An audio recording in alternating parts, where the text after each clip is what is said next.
When you picture a house surviving a hurricane on the coast, you think about the frame, heavier timbers, tighter joints, a roof pitched low enough that the wind slides over instead of catching underneath.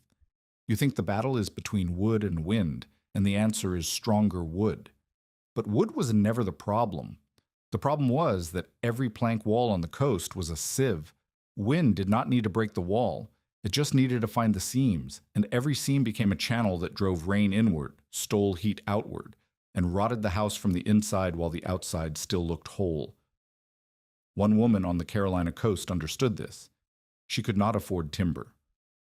What she had was something the entire shore had been throwing away for decades. Amos Bell drowned on a Tuesday in late July, 1879. He went under hauling another man's net from a borrowed Sharpie in Core Sound, and the water gave back his body 2 days later, but nothing else. Not the wages he was owed, not the season he had promised his wife, not the walls he had sworn he would finish before the storms came. He left behind a woman named Mara Bell, 32 years old, standing on a settlement road outside Beaufort, North Carolina, with a 9-year-old son gripping her hand and a future that had collapsed to arithmetic. She had $31 in coin. She had half a cabin, 12 posts sunk into sand, a partial frame, no walls, no finished roof. She had one iron cook stove with a cracked rear plate that leaked smoke when the wind turned east. She had one milk goat, 2 blankets, and a debt note in the amount of $14 held by a man named Jonas Vard, who owned the boatyard and the fish shed, and the patience of a creditor who could smell advantage in grief. Leaving was not possible. Mara had no surviving family within 200 miles. She had no money for inland passage, no offer of shelter elsewhere, and no one on the coast who owed her enough to make room. The debt note named the cabin frame as collateral, which meant walking away meant losing the only structure between her son and the sky. And storm season on the Carteret County coast did not wait for widows to finish mourning. A finished cabin, the kind that might survive what the Atlantic threw at this shore between August and November, required at least 4 more wagon loads of pine plank, 2 barrels of pitch for sealing every seam, 40 pounds of cut nails, a roof crew of at least 3 men working 2 full days, 6 cords of seasoned wood stacked and covered before the first real northeaster. The lumber alone would cost more than $60 at the Beaufort yard, if the yard had stock, which it often did not in storm season when everyone was buying. The labor would cost what she did not have and could not borrow, because Jonas Vard controlled the credit in this settlement the way the tide controlled the mudflats, silently, completely, and without appeal. Mara had $31. She had Nathan. She had a handcart she could borrow from a neighbor if the neighbor was not afraid of Jonas Vard. She had less than 1 quart of fuel, and she had less than 6 weeks before the worst stretch of hurricane season turned the Sound into a killing floor. The frame stood on a narrow spit of land near the settlement road, exposed on 3 sides to wind that came off the water, with nothing between it and the open Atlantic but marsh grass, and a prayer that had already been answered once and refused. The posts were already silvering in the salt air, the grain lifting and splitting where rain and sun worked them in turns. The partial roof beams had warped in the weeks since Amos stopped working on them. From the road, the structure looked less like a house than a skeleton, something the shore had picked clean and left standing as a warning to anyone who thought they could hold ground here without money, men, and timber to spare. 3 days after the burial, Captain Tollef Assen came to look at what Mara had. He was 64 years old, Norwegian-born, retired from piloting cargo vessels through the treacherous coastal shoals south of Cape Lookout. He walked with a cane because a falling boom had broken his left knee 20 years earlier, and the knee had healed at an angle that made every step a deliberate negotiation with the ground. He wore the same salt-stained coat in all weather. He did not smile easily. He did not speak without purpose. And he had watched more houses come apart on this coast than most men had built in a lifetime. He did not knock. There was nothing to knock on. He walked through the open space where a door should have been, tapped each upright with the iron ferrule of his cane, and listened. He pressed his thumb against the grain where salt crystals had already begun to work into the heartwood.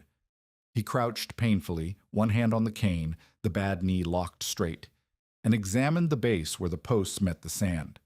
He touched the stove, tested the cracked rear plate with his fingernail, and looked at the woodpile. The woodpile was a sad, low stack that would not fill a wagon bed. He straightened up and looked at Mara. "You have posts," Captain Asen said, "not walls. You have a stove, not heat. And that woodpile would not warm a church mouse through one northeaster."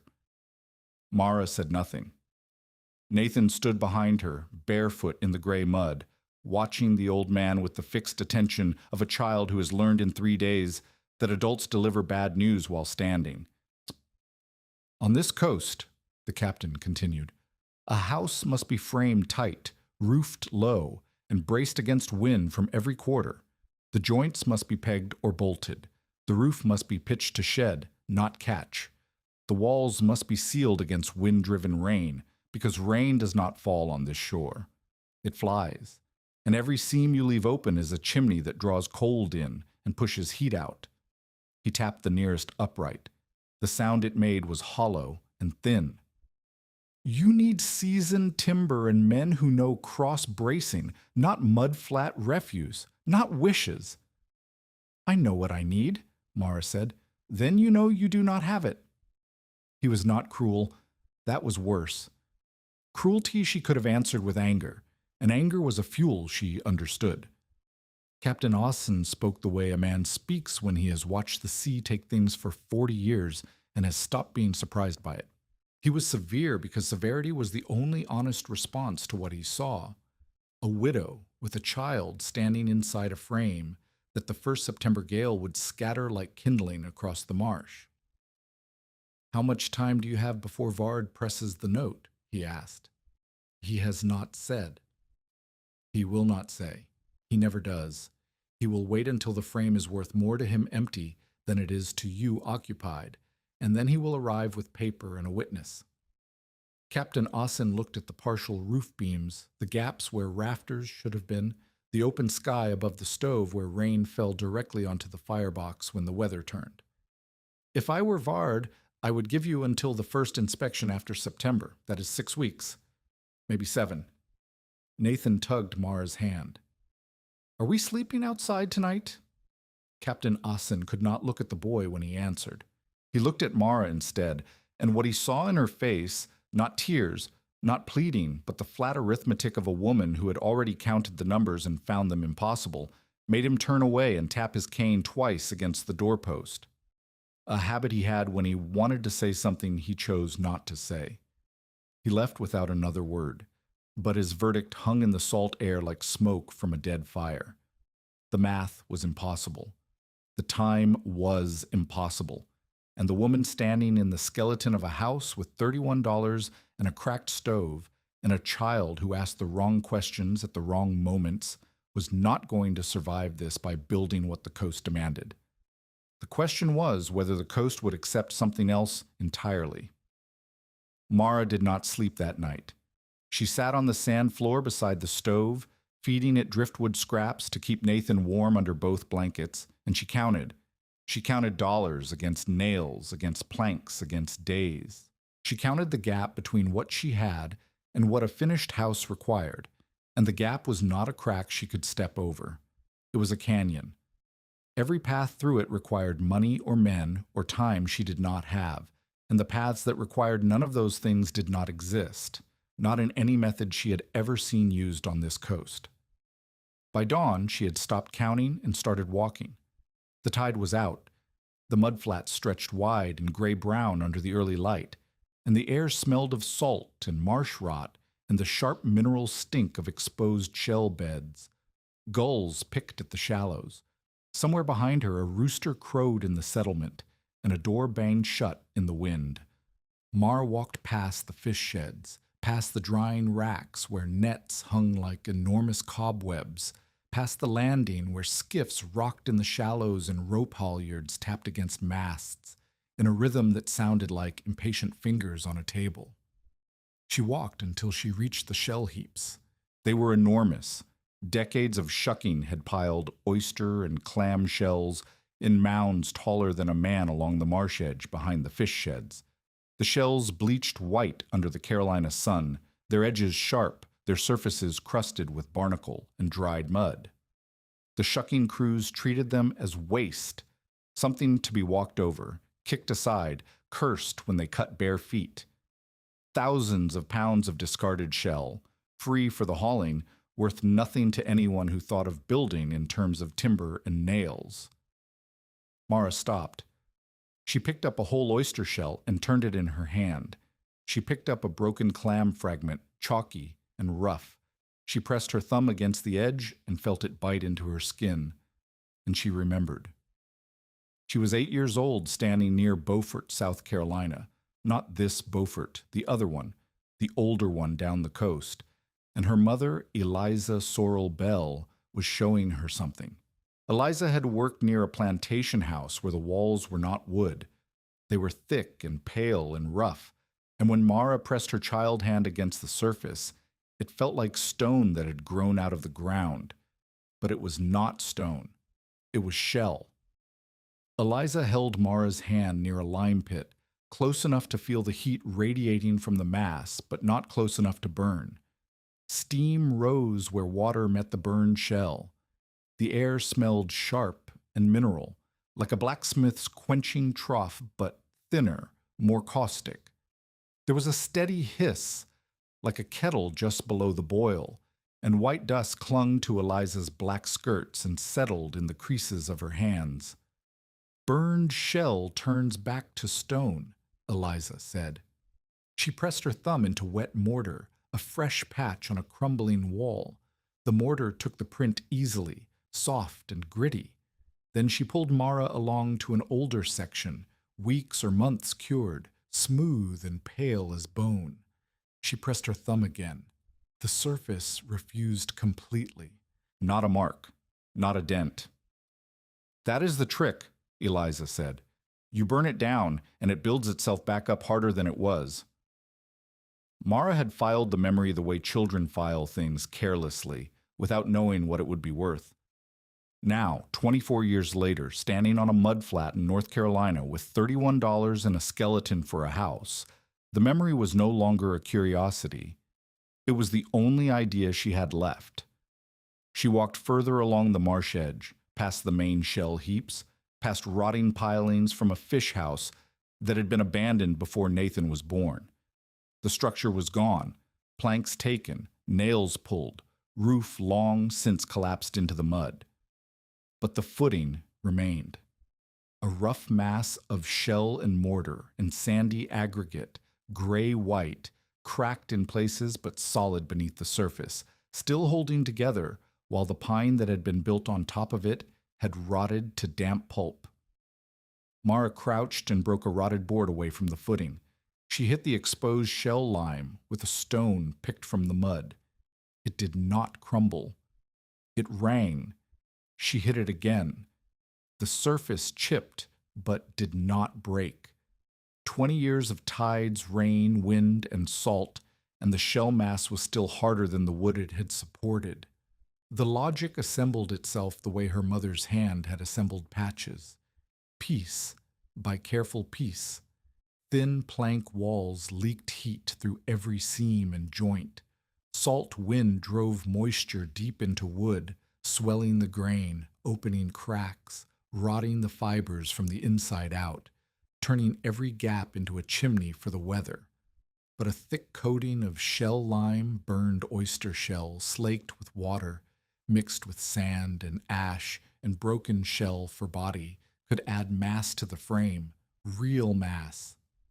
Weight that the wind could not flex and rain could not penetrate the way it penetrated pine board. The material could reduce drafts. It could shed water instead of drinking it. It could store heat from the stove and radiate it back instead of letting it bleed through gaps. And the material was free. It was sitting in heaps behind the fish sheds, and nobody in Beaufort wanted it for anything except filling ruts in the shell road. Sand was at the shore in unlimited supply. Ash came from fish house fires and her own burn pit. Water came from the rain barrel and the sound. The only dangerous part was the lime itself. Whole shells had to be burned intensely hot, then slaked with water in a process that produced scalding steam and caustic paste that could blind or burn. Her mother had shown her the principle. She had not shown her the thousand decisions that made the principle safe. But the footing was still standing, and everything made of pine on this shore was rotting, warping, or blowing away.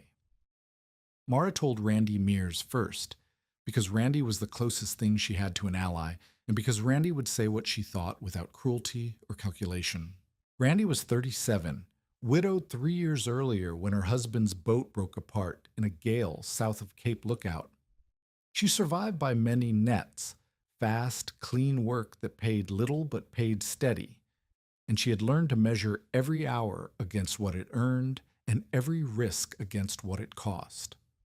She lived in a plank shanty 200 yards from Mara's frame, a shanty that groaned in every blow and leaked at every seam and was held together as much by Randy's stubbornness as by nails. She understood labor and hunger the way Captain Austin understood the sea, from the inside, where understanding is not comfort, but a more precise form of dread. Mara explained the idea standing at Randy's mending bench. She spoke fast because Nathan was alone at the frame and because the words sounded stranger spoken aloud than they had assembled in her head. She would burn shells into lime in a pit. She would slake the lime with water. She would mix it with sand, ash, and crushed shell. She would pack the mixture around the cabin frame in heavy layers, thick at the base, thinner above the window line until the walls were no longer wood and air. They would be shell, heavy, rough, windproof, and heat-holding. Randy listened without interrupting. She tied off a section of net, bit the cord with her teeth, and looked at Mara the way she looked at a torn net when she was deciding whether it was worth the thread to repair. "Mara," Randy said, "a wall that takes more work than a roof is not a shelter. It is a punishment. I cannot afford a roof crew either." "Then you cannot afford any of this. How much shell are you talking about?" Mara had calculated on the walk back, scratching figures in the sand with a stick and erasing them before Nathan could ask what they meant. "The base needs to be close to 2 feet thick on the windward side, upper walls 10 or 12 inches, every face of the cabin." Randy put down the shuttle. Her hands went still, which was unusual. Randy's hands were never still. "You are talking about moving a mountain of shell with a hand cart, by yourself, in 6 weeks, while feeding a boy and keeping a goat alive and burning lime in pits that can kill you if the wind shifts. The lime is the hard part. The rest is hauling." "The rest is hauling. Listen to yourself." Randy leaned forward. "And lime. You know what quicklime does to skin? To eyes? I watched a man in Moorhead City lose 3 fingers because a lime barrel cracked while he was moving it. His hand looked like it had been boiled. You have a 9-year-old sleeping 10 feet from where you would be slaking this. My mother showed me how it works. Your mother showed you once, when you were a girl. Watching is not knowing, Mara. You know that." Every objection Randy raised was one Mara had already raised and overruled in the dark beside the stove. But hearing them spoken aloud in Randy's flat, practical voice did not weaken her resolve. It sharpened it. Because Randy was not saying the idea was impossible. She was saying the idea was dangerous and exhausting and possibly foolish. And dangerous and exhausting and possibly foolish was still better than certain and inevitable and already lost. "I cannot buy timber," Mara said. "I cannot hire men. I cannot leave this coast. The shells are free, and the shore is full of them, and I know at least the shape of what my mother did. If I'm wrong, I have lost time and skin. If I am right, I have walls before September." Randy looked at her for a long moment. The wind picked up outside and rattled the loose board over Randy's window. "And if the lime blinds you, who finishes then?" Mara did not have an answer for that. She left Randy's shanty and walked back to the frame, picked up Nathan, and spent the rest of that day hauling her first cartload of shell from the heaps. The cart was borrowed from Harlan Tate, who lent it without asking what it was for because he did not want to know, and who would later deny the lending if Jonas Vard ever asked. That night, Mara sat beside the stove while Nathan slept and sketched her plan on the back of Amos's old sailcloth. The pine frame would stay, 12 posts, the skeleton of a house that Amos had begun. She would nail salvaged lath and wattle slats between the posts to create cages that could hold packed material. Then she would tamp the shell-lime mixture around the frame in thick lifts, each layer packed hard and left to set before adding the next. The base and windward side would get the heaviest coating close to 2 feet. The lee side and upper walls would taper to 10 or 12 inches. The interior wall behind the stove would get extra mass to store heat and push it back into the room through the cold hours when the fire died down. It was not a true Tabby house. She did not have the labor or the proper board forms or the weeks of curing time that a real Tabby structure demanded. It was something smaller and rougher, a shell-armored shack built by one woman with a borrowed cart and a childhood memory that might not survive contact with reality. She folded the sailcloth and tucked it under Nathan's blanket. Outside, the wind moved through the open frame like a tenant who already owned the place.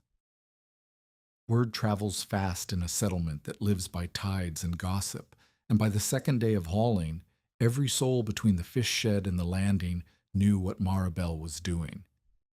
Jonas Vard heard before noon.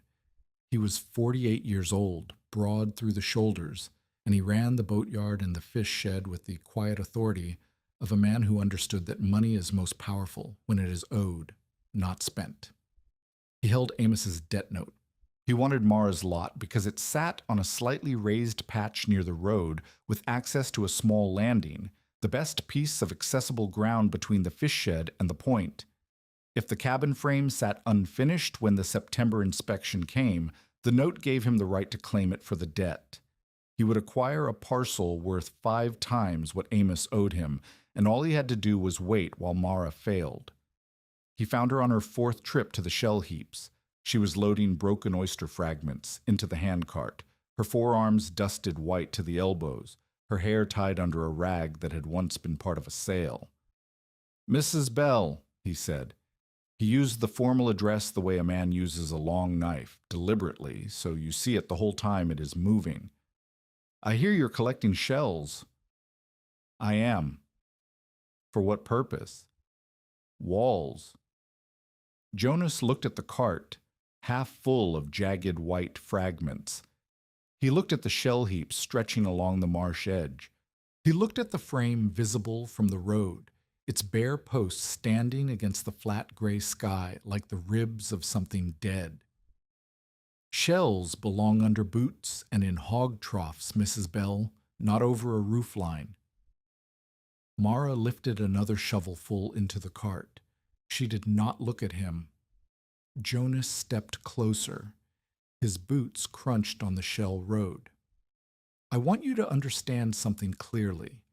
The note comes due when it comes due. If that cabin is not habitable by the first September inspection, walls, roof, door, stove drawing clean, I will press the claim. I am not required to extend the courtesy of waiting, and I will not." "I understand the note, Mr. Vard." "Do you?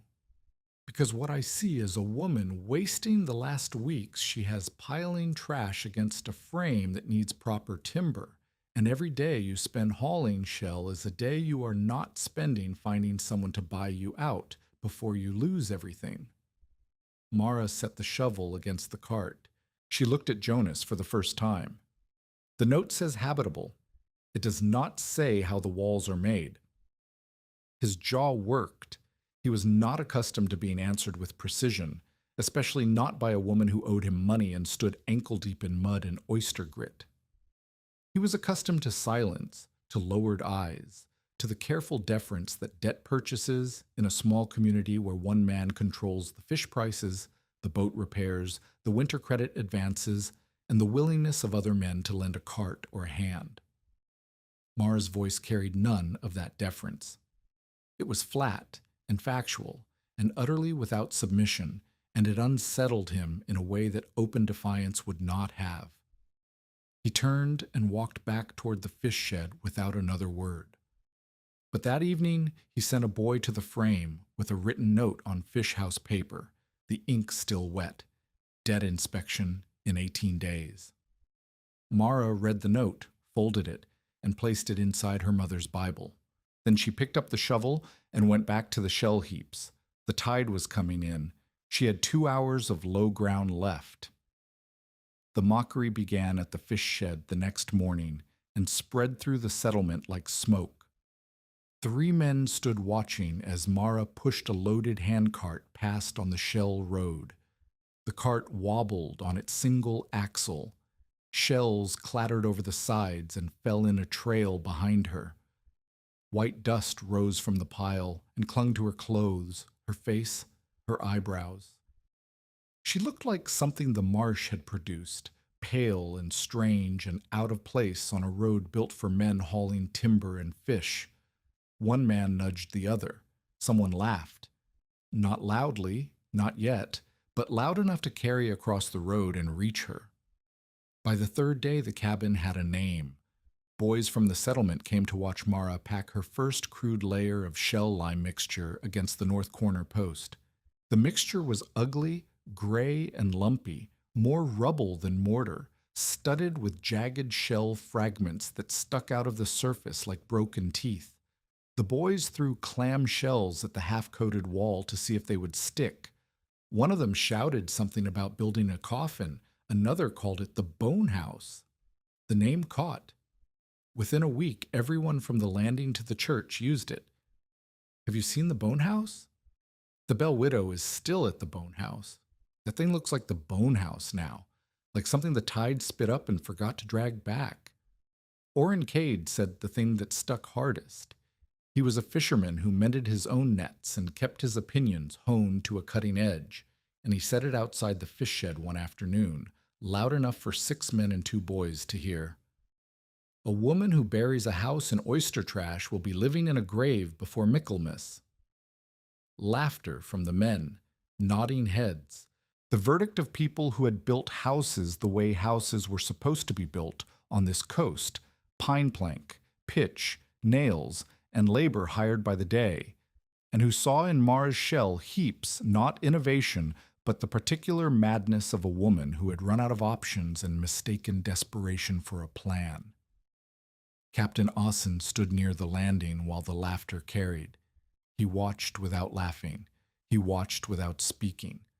And his silence was worse than any joke, because it meant a man who had seen everything the coast could do had not yet decided whether the bone house was madness or something he simply did not recognize.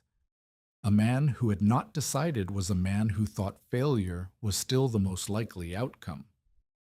Mara heard the name. She heard Orrin Cade's prophecy about graves. She heard the boys and the laughter and the particular silence of women who pitied her, but could not afford to say so because Jonas Vard set the price of their husband's winter credit. She did not answer any of it. That evening, she sat on the sand floor beside the stove, with the sailcloth spread across her knees, and wrote numbers in charcoal, each one a line in a war she was fighting with arithmetic. 20 handcart loads for the base layer, 12 for the windward wall, 6 barrels of ash collected and sifted, 3 burn pits completed before the next full moon, 1 roof patch sealed before the first September gale. Her silence became her only language. Every cartload hauled from the shell heaps was a sentence she did not need to speak. Every load tamped against the frame was a rebuttal the fish shed men could not answer because it was not made of words. Jonas Vard could count his 18 days. Orrin Cade could prophesy graves. The boys could throw clam shells at her wall. Mara would answer in the only currency the coast accepted, weight stacked against a frame and left to harden. But work without knowledge is labor, and labor without direction is suffering that builds nothing. She had learned that already. She had burned her first pit of shells the day before Jonas delivered his ultimatum. A shallow pit lined with driftwood and dead palmetto fronds piled with whole oyster shells, lit at dawn and fed through the morning until the shells glowed orange-white and the heat bent the air above the pit into a shimmering wall. The burn went hot enough. The shells crumbled when she tested them with a stick. So far memory had held. The slaking destroyed her confidence. She poured water from the rain barrel into a half barrel she had scrubbed clean. She added the burned shell too fast, 2 shovelfuls at once instead of scattering it slowly, the way half-remembered instinct told her she should. The reaction was immediate and violent. Steam erupted in a white column that rose higher than the frame and spread on the wind. The mixture in the barrel boiled and spat, and a gob of hot caustic paste caught Mara's wrist below the rolled sleeve. The pain was instant, not a heat burn, but a chemical one, deeper, slower, the kind that kept eating after the source was gone. She stumbled backward. Her elbow caught the barrel rim. The barrel rocked. Nathan, standing 6 feet away because she had told him to stay back, screamed and fell trying to scramble further. The goat bolted to the end of its rope and stood there shaking. Mara shoved the barrel upright with both hands, ignoring the paste on her wrist, ignoring the steam that made her eyes water and her throat close. The barrel settled. The hissing continued, lower now, sullen, like a pot left too long on a fire. She sat in the sand with her wrist in a bucket of sound water and looked at the barrel still sending thin wisps of steam into the late afternoon air.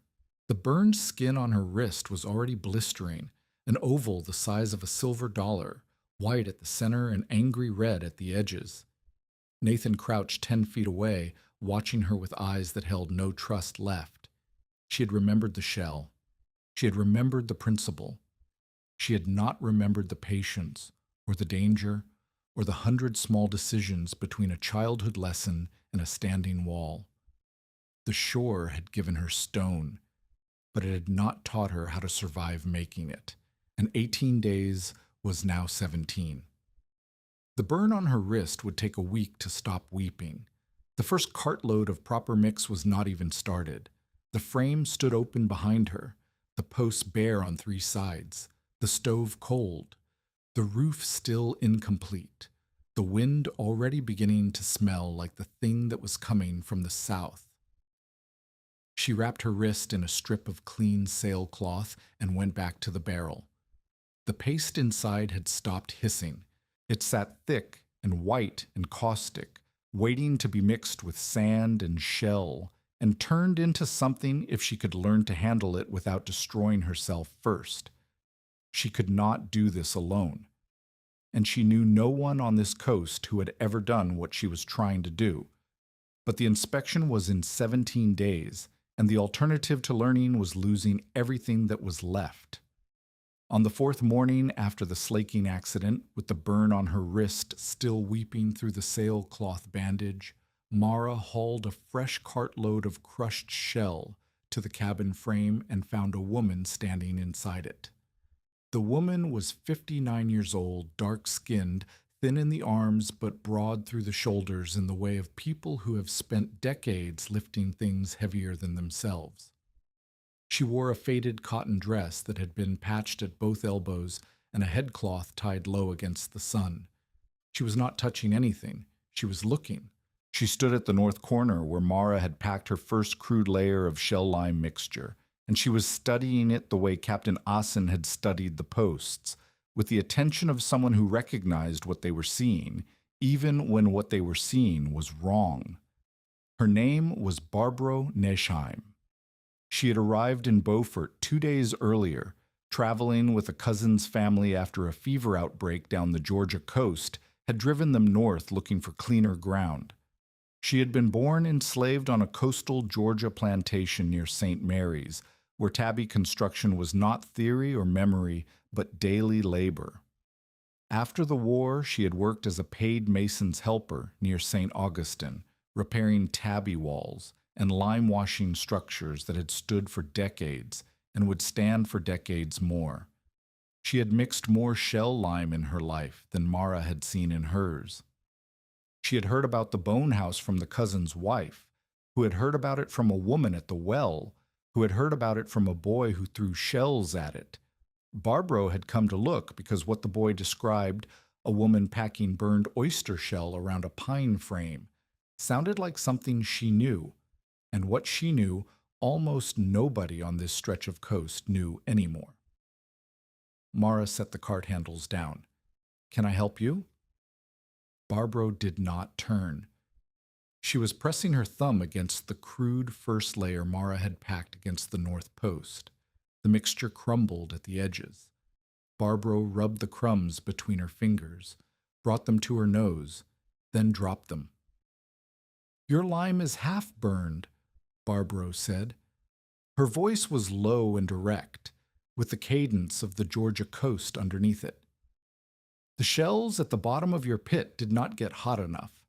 When you mix half-burned shell with sand, it does no tight. It sits there like wet chalk and crumbles when it dries."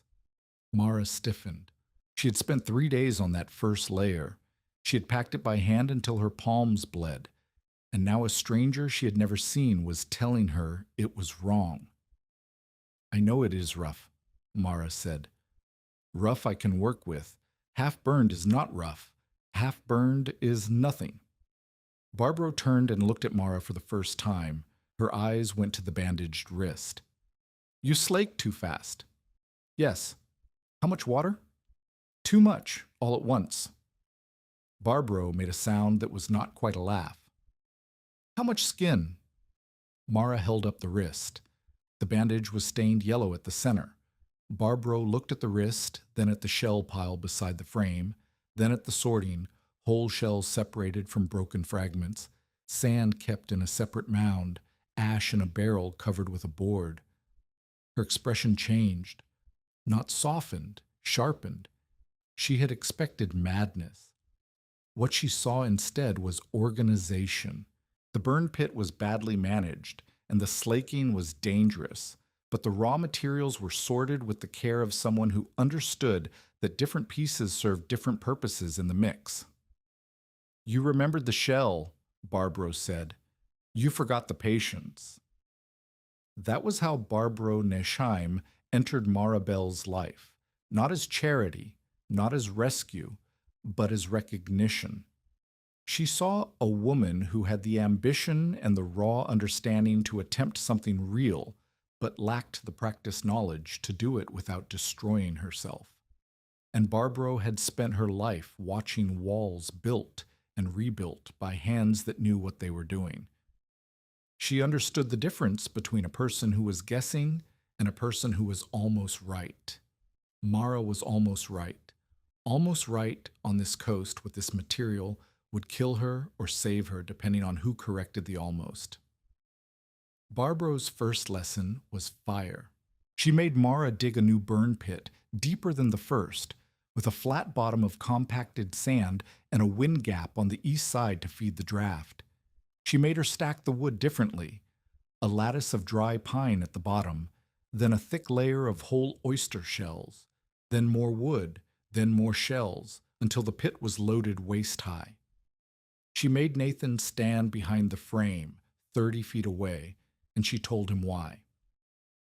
"Quicklime is hungrier than fire," Barbro said. She didn't say it gently. She said it the way a woman says a thing that she has seen proven on someone's body.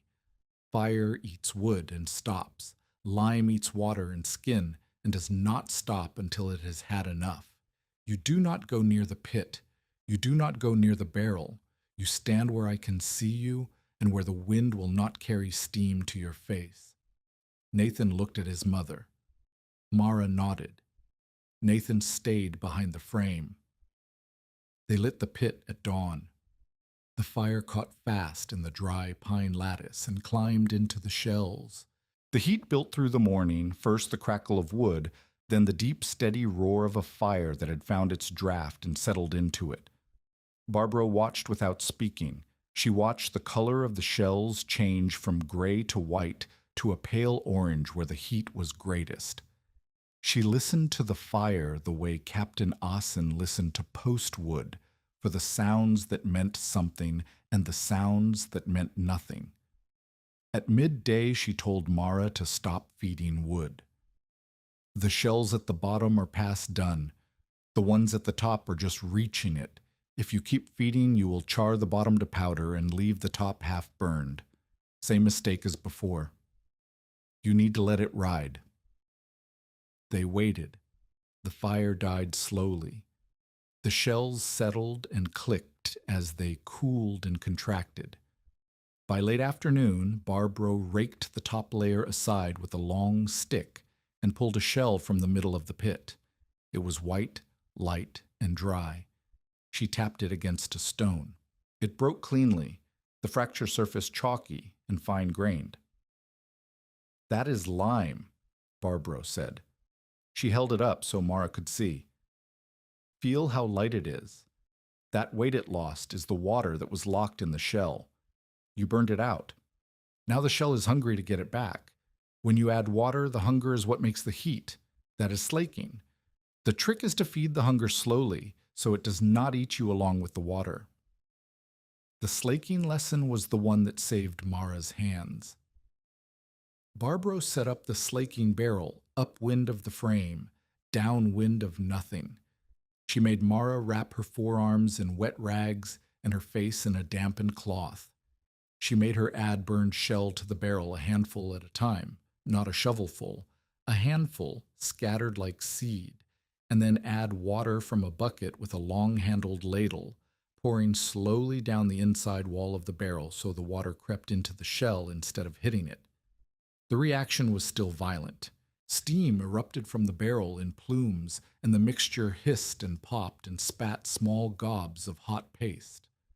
But the violence was contained, manageable. The barrel did not threaten to overturn. The paste stayed inside. "You do this until the hissing stops," Barbara said. "Then you cover it and leave it, a day at least. 2 if you can spare it.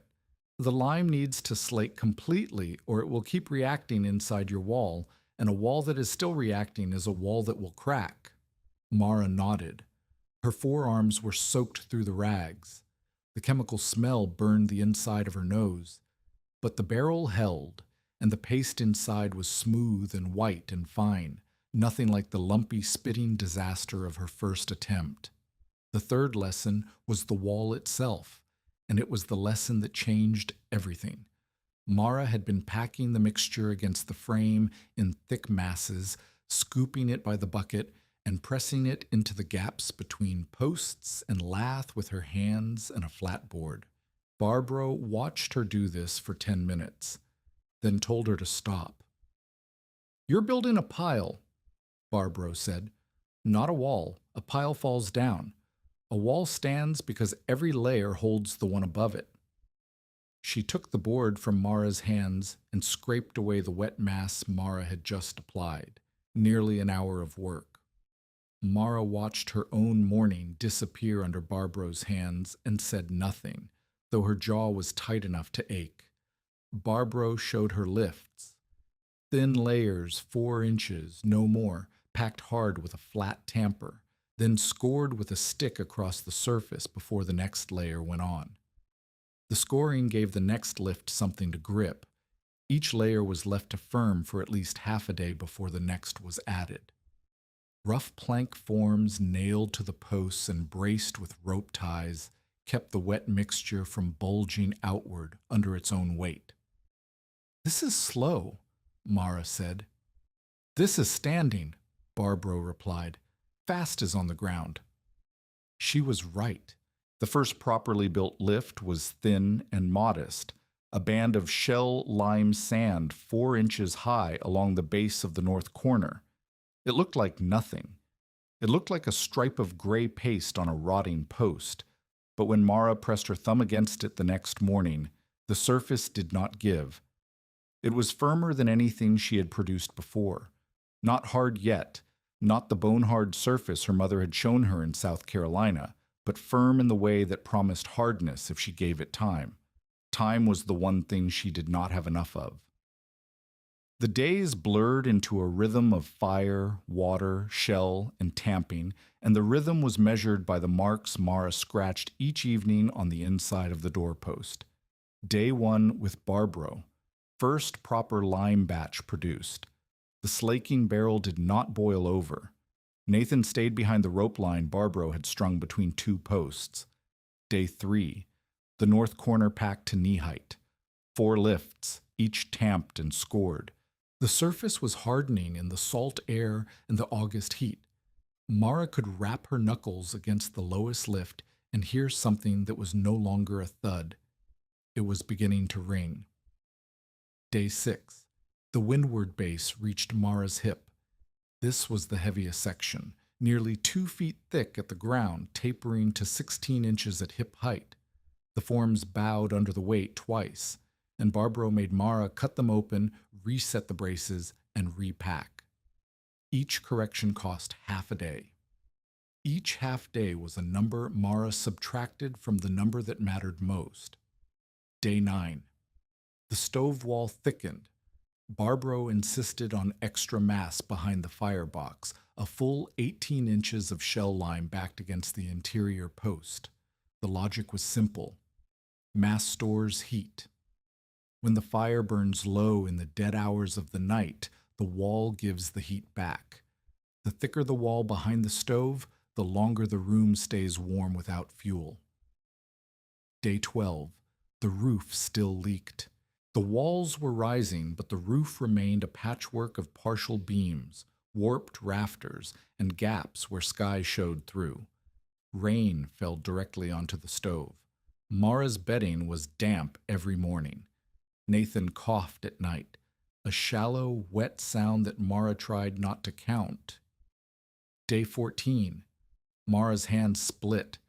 The lime dried her skin until it cracked along the knuckles and between the fingers, and the cracks wept clear fluid that stung when the lime paste found it. The burn on her wrist, nearly healed, opened again when she gripped the tamper too hard. Barbaro made her stop twice to soak her hands in goat milk, the only thing that softened the damaged skin without burning. Mara lost 2 hours she could not afford. Day 16. One section of the lee wall bulged. The form had not been braced tight enough, and 3 days of lifts pushed outward in a swelling curve that threatened to crack and fall. Barbaro cut it open with a hatchet, raked out the loose interior, and made Mara repack from the bottom with tighter forms and shorter lifts. Another full day lost.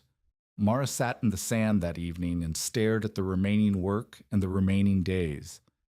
And the numbers did not meet. Day 17. Randy came. She brought old sailcloth, 3 large pieces tarred at the seams that she had been saving to patch her own roof. She did not say why she was giving them away. She helped Mara and Barbaro stretch the cloth over the worst gaps in the roof frame and tie it down with rope. It was not a roof. It would not survive a real blow. But it stopped the rain from falling on the stove and the bedding, and that night Nathan slept without coughing, and Mara slept for the first time in 3 hours that did not feel stolen. Day 18. Jonas Vard arrived for inspection. He came in the morning with a fish shed clerk carrying a ledger and a pencil. He wore a clean shirt, which meant this was official. He walked the perimeter of the cabin without speaking, his boots crunching on the shell debris that littered the ground. He looked at the windward wall, heavy, gray-white, rough as a reef, nearly 2 feet thick at the base. He looked at the north corner, knee-high and hardened. He looked at the stove wall, thick and warm even in the morning air. He looked at the sailcloth roof, the rope braces, the gaps where work remained. Then he pressed his thumb into a cured patch on the windward wall. The surface refused his thumb completely. Jonas held his hand there for a moment. He pressed harder. The shell lime did not dent, did not crumble, did not give. He withdrew his thumb and looked at the white dust on his skin. Something moved behind his eyes. Not admiration, not concession, but the recalculation of a man who had expected collapse and found resistance instead. "The walls may hold," Jonas said. "The roof does not qualify. Sailcloth is not a roof. It is a sail nailed to a frame." "The roof needs time," Mara said. "Time is what you asked for, and time is what I gave. 18 days. The roof is not finished. The door is a blanket. The south wall has gaps." Barbro stepped out from behind the stove wall. She had been watching. "The south wall will be packed by the weekend. The door will be framed by Monday." Jonas looked at Barbro the way a man looks at something unexpected in a place where he expected to find nothing. He did not ask who she was.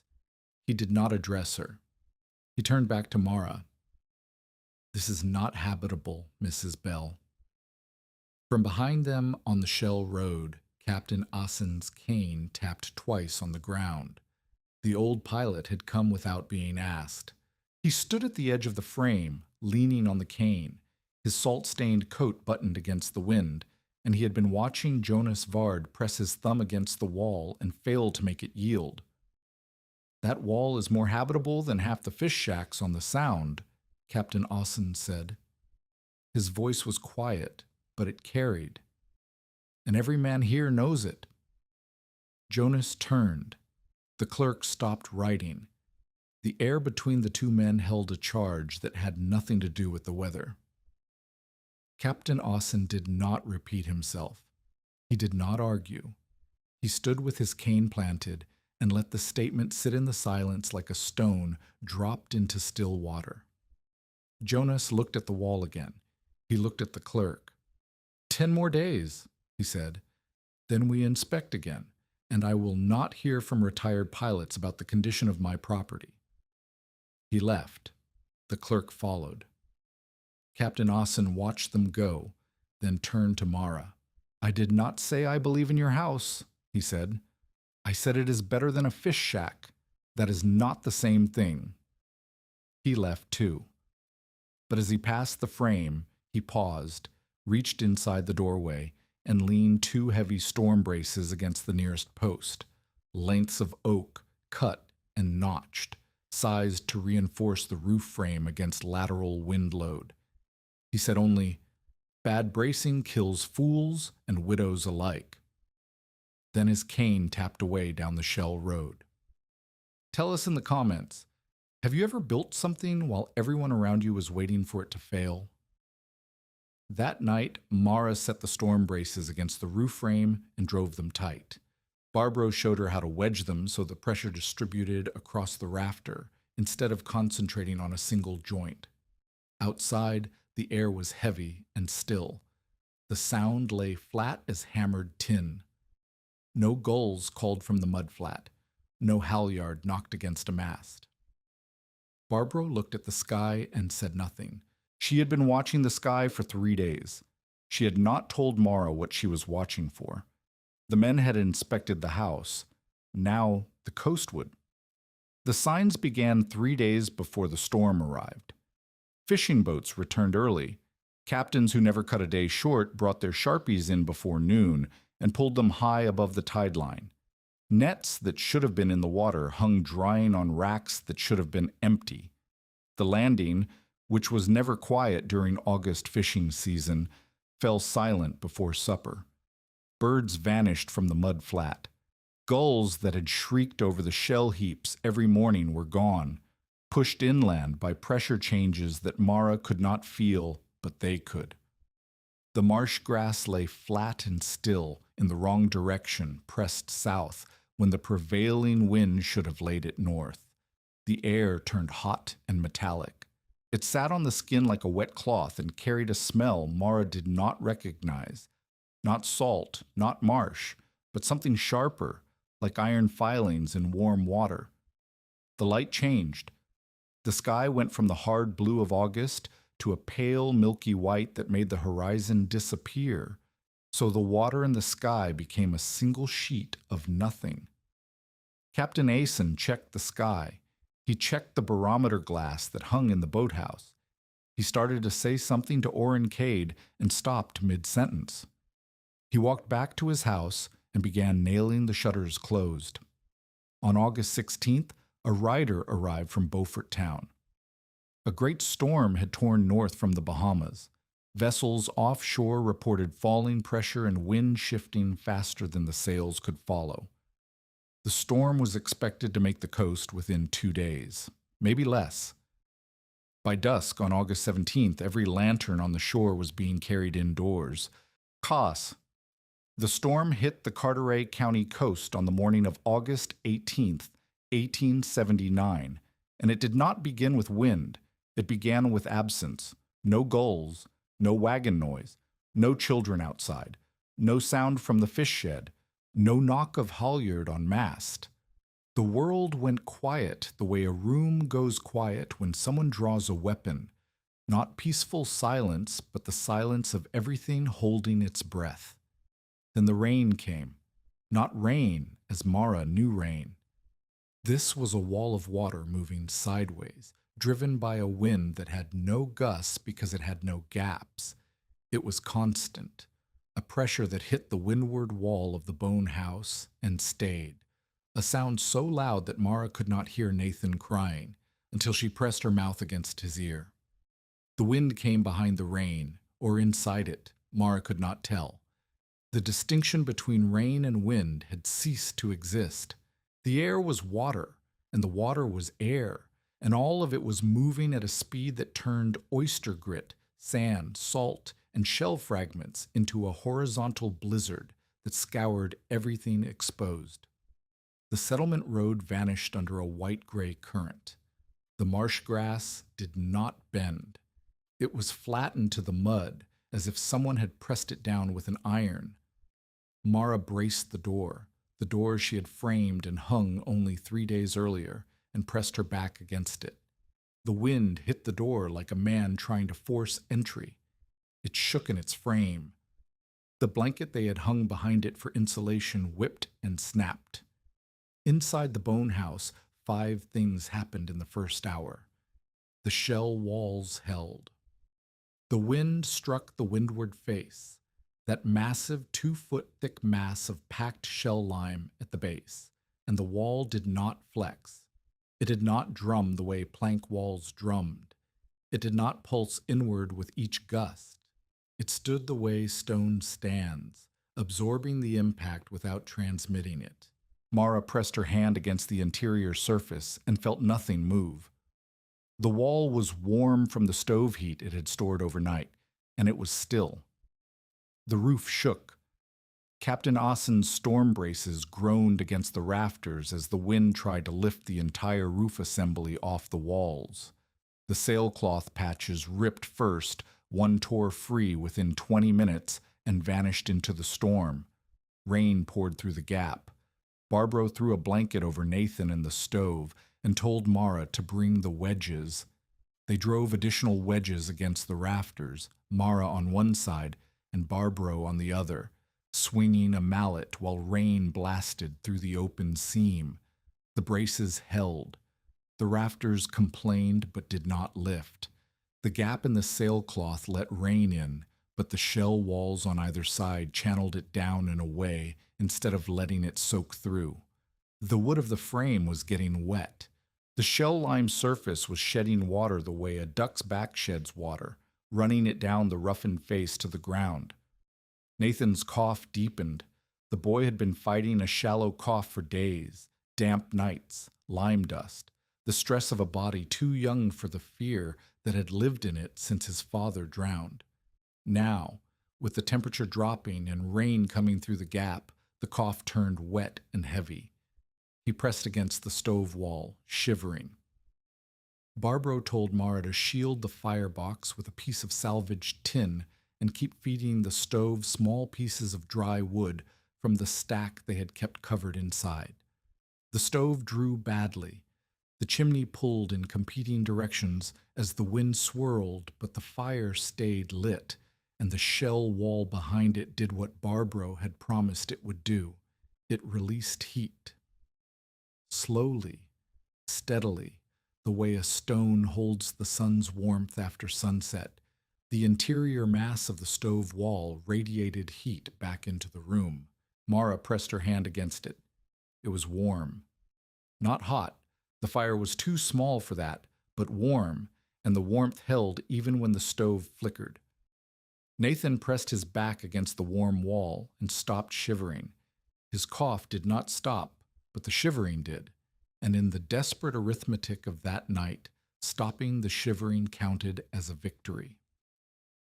The second hour brought Randy. Mara heard it between gusts, the sound of boards splitting, not the steady groan of a wall under load, but the sharp, percussive crack of pine plank failing at the nail line. It came from Randy's shanty, 200 yards south along the road, or where the road had been. The road was now a river of wind-driven water and shell grit moving fast enough to cut skin. Mara grabbed the rope Barbaro had coiled near the door, 40 feet of hemp line meant for tying down the roof braces, and tied one end around her waist. She looked at Barbaro. "Hold this," Mara said. "You cannot go out in that." "Randy's walls are pine plank. She has her sister in there." Barbaro wrapped the rope around her own waist and braced her feet against the base of the stove wall. She did not argue again.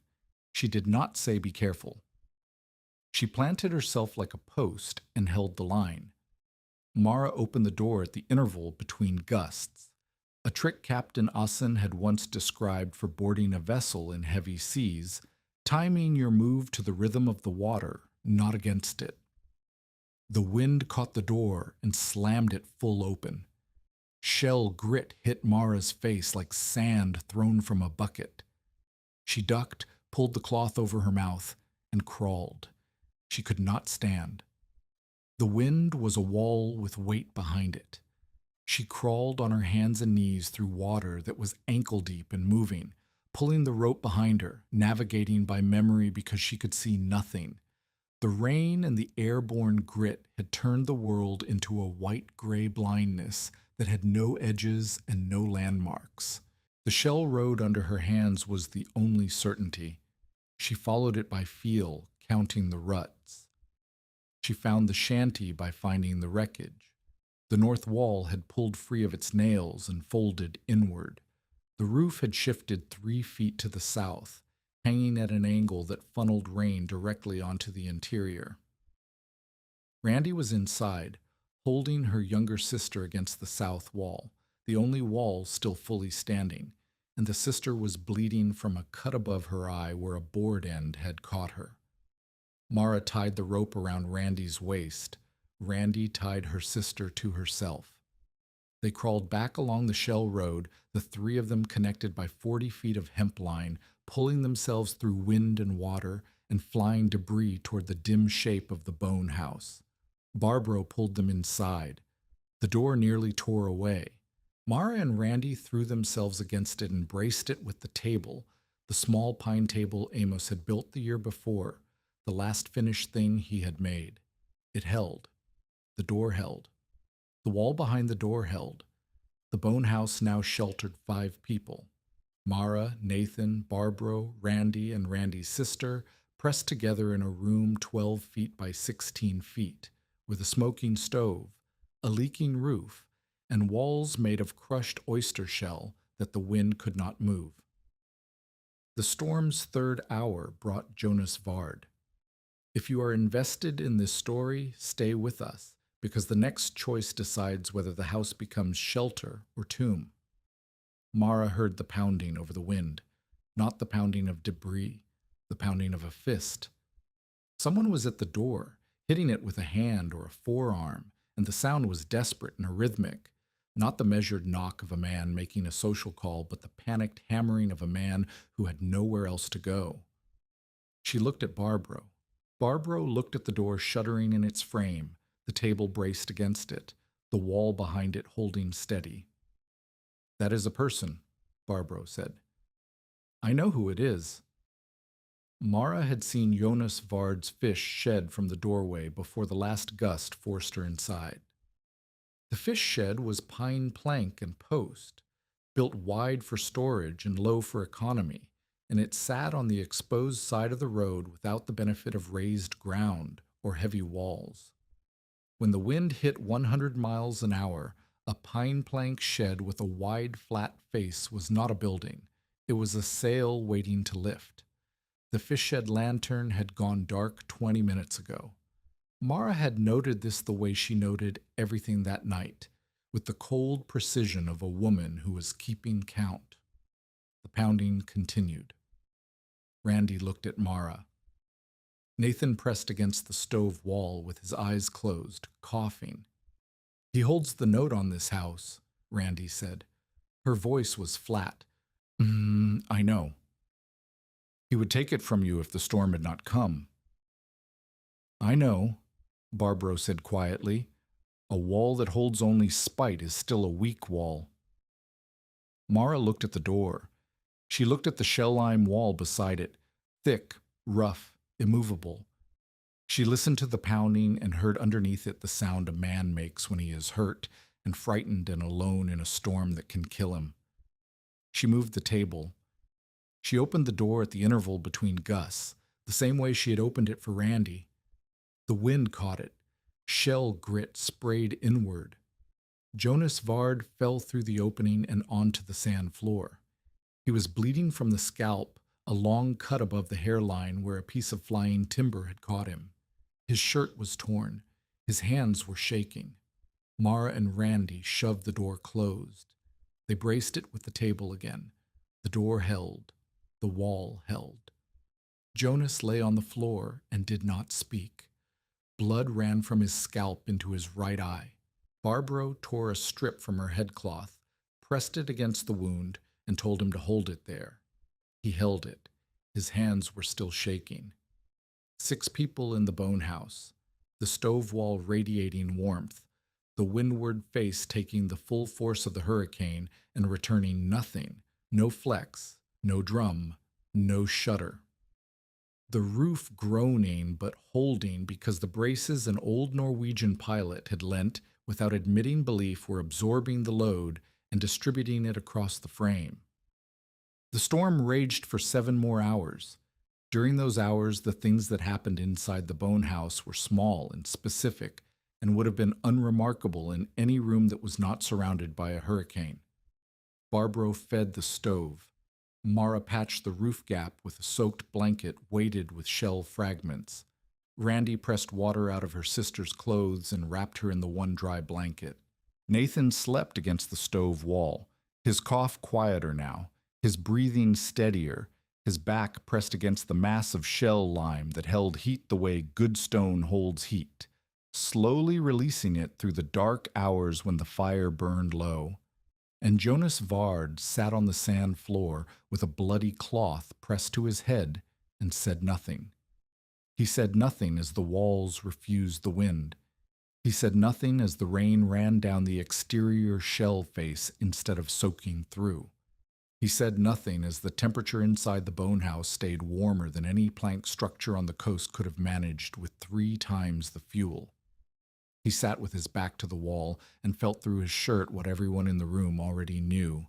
The wall was warm. The wall was solid. The wall was not moving. At dawn, the wind dropped. Not gradually, it fell, the way a fever breaks, all at once.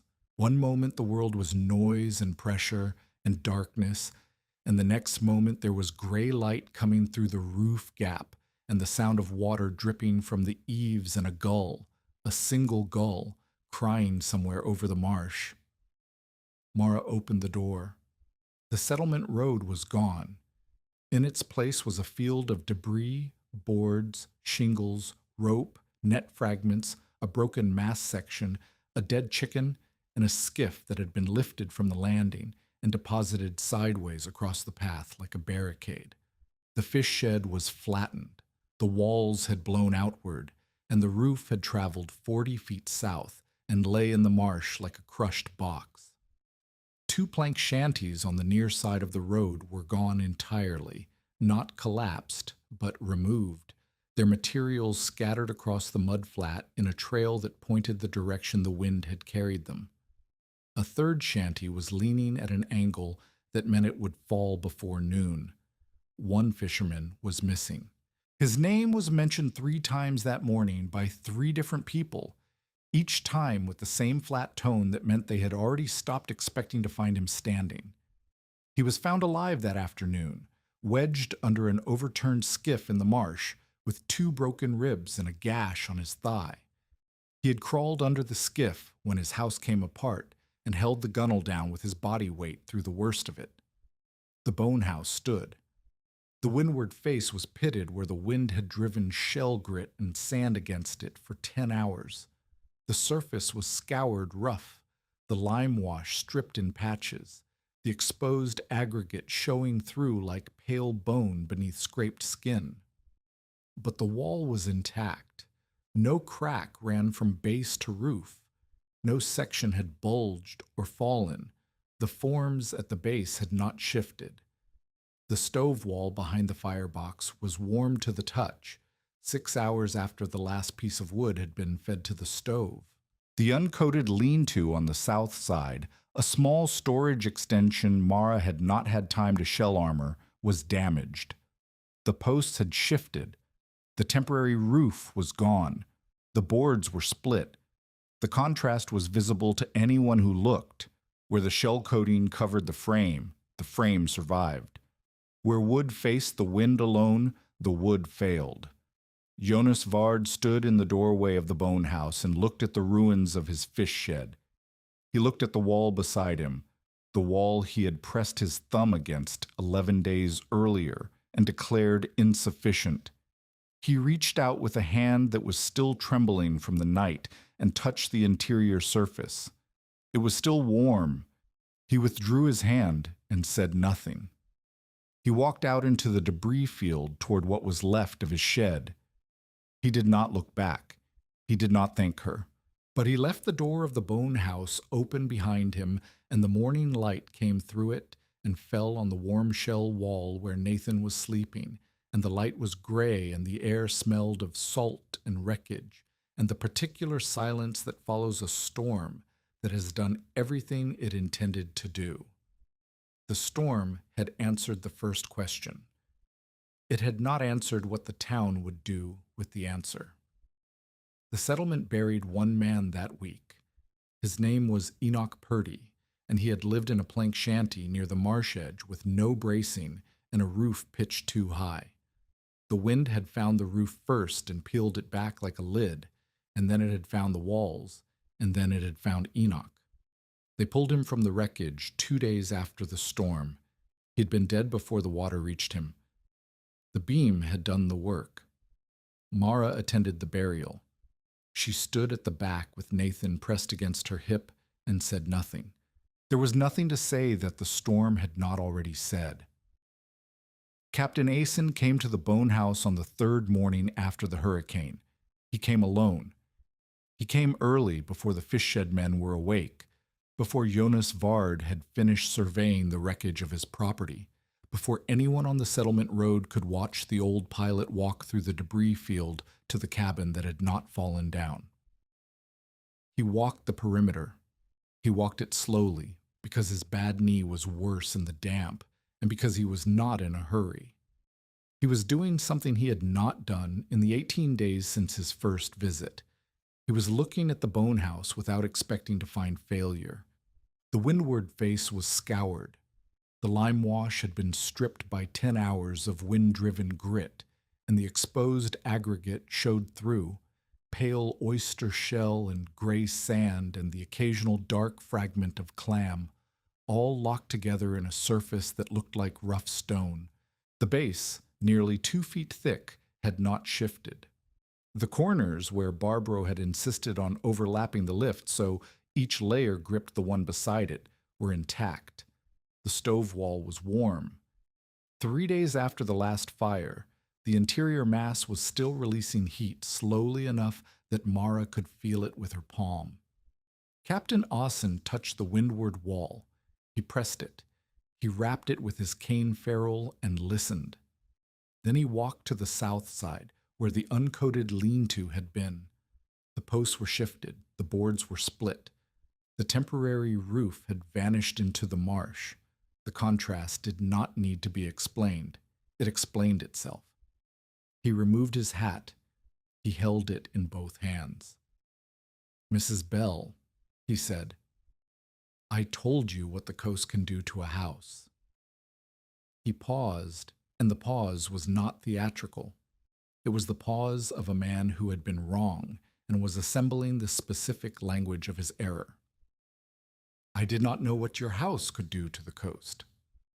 Mara stood in the doorway. Nathan was behind her, eating cold corn pone and watching. "I was wrong about 3 things," Captain Asen said. He held up one finger. "The wall mass. I thought mass without timber framing was dead weight. It is not dead weight. It is resistance. The wind cannot flex what it cannot move, and it cannot move 2 feet of packed shell." A second finger.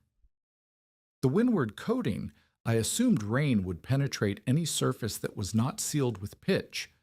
The shell face shed water.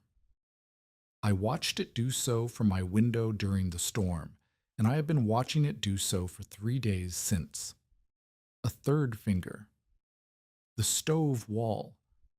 I did not believe a wall could store heat and return it. I have built houses for 40 years, and I have never felt a wall warm to the touch 3 days after the fire went out." He put his hat back on. "My braces helped the roof survive. I will take credit for the roof. The walls are yours." He turned and walked back toward the settlement road. Then he stopped. "There is one more thing," he said without turning around. "Enoch Purdy died in a plank house with no bracing and a high-pitched roof. If his walls had been yours, the wind would have found nothing to grip. He would be alive." He tapped his cane twice on the ground. "That is not something I say to make you feel better. It is something I say because it is true and because people on this road need to hear it from someone besides the woman who built the wall." He left. But by noon that day, Captain Asen had said the same thing, in different words, in his own way, to 3 separate groups of men, and by evening the first of them came to look. They came in 1s and 2s at first, the way people approach something they do not understand and are not sure they want to be seen approaching.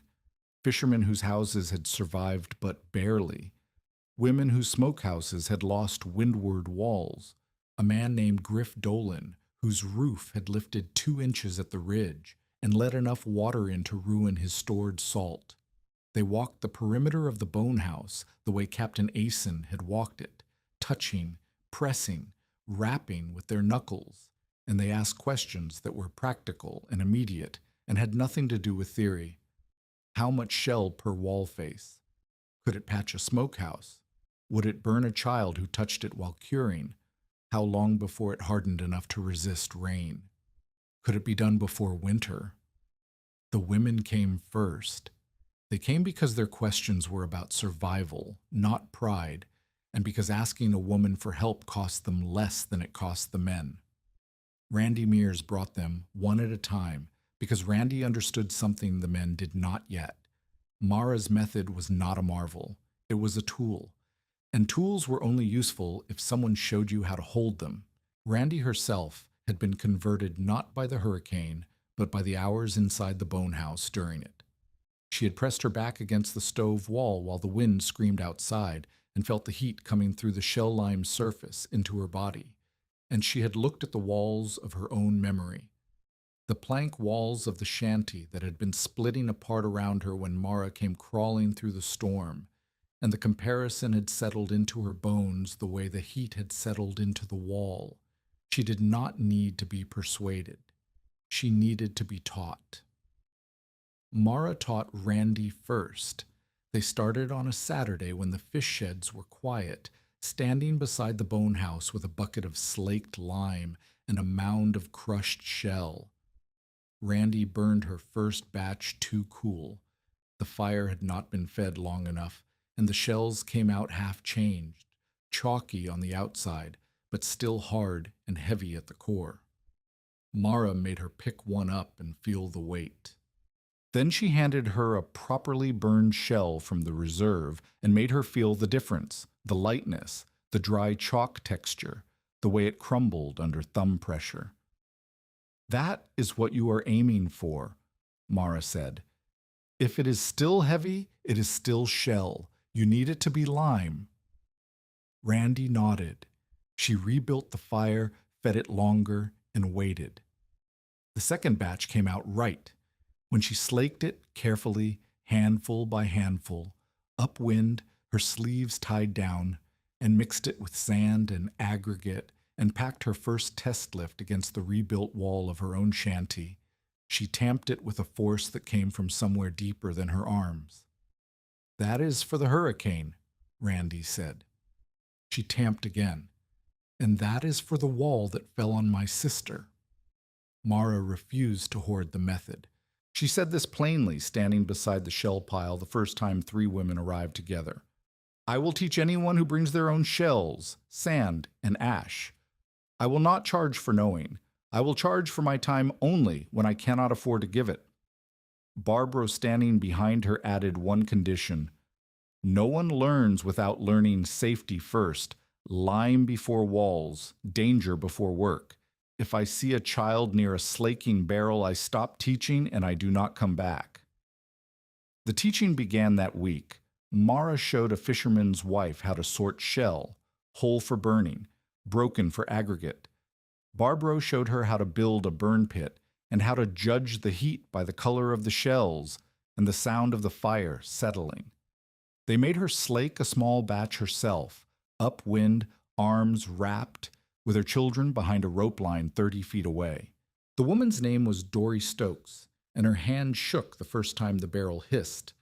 But by the second batch, she was steadier, and by the end of the afternoon, she had packed a test lift against a scrap board and tamped it flat. It was ugly. It was thin. It would not survive a hurricane, but it was shell lime on a surface made by hands that had never done it before.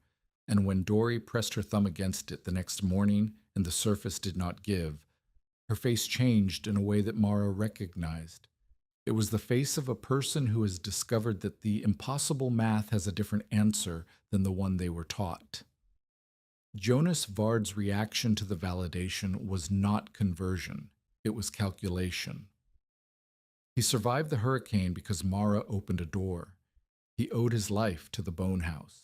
And owing was a position Jonas Vard had spent his entire adult life avoiding, because a man who owes is a man who has lost leverage, and leverage was the only currency Jonas understood better than money. In the days after the storm, he rebuilt his fish shed. He rebuilt it in pine plank the way he had always built, because pine plank was what he knew and what his crews knew and what his supply chain delivered. He did not ask Mara for help. He did not mention the bone house. When men on the road said things about the shell walls holding while the fish shed flew, Jonas said, "That frame was Amos Bell's timber.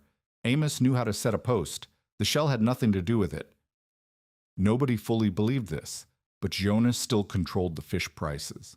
He still controlled winter credit.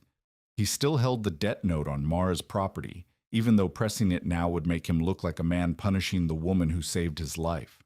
The note sat in his ledger like a knife he could not use but refused to put away. He did something quieter instead.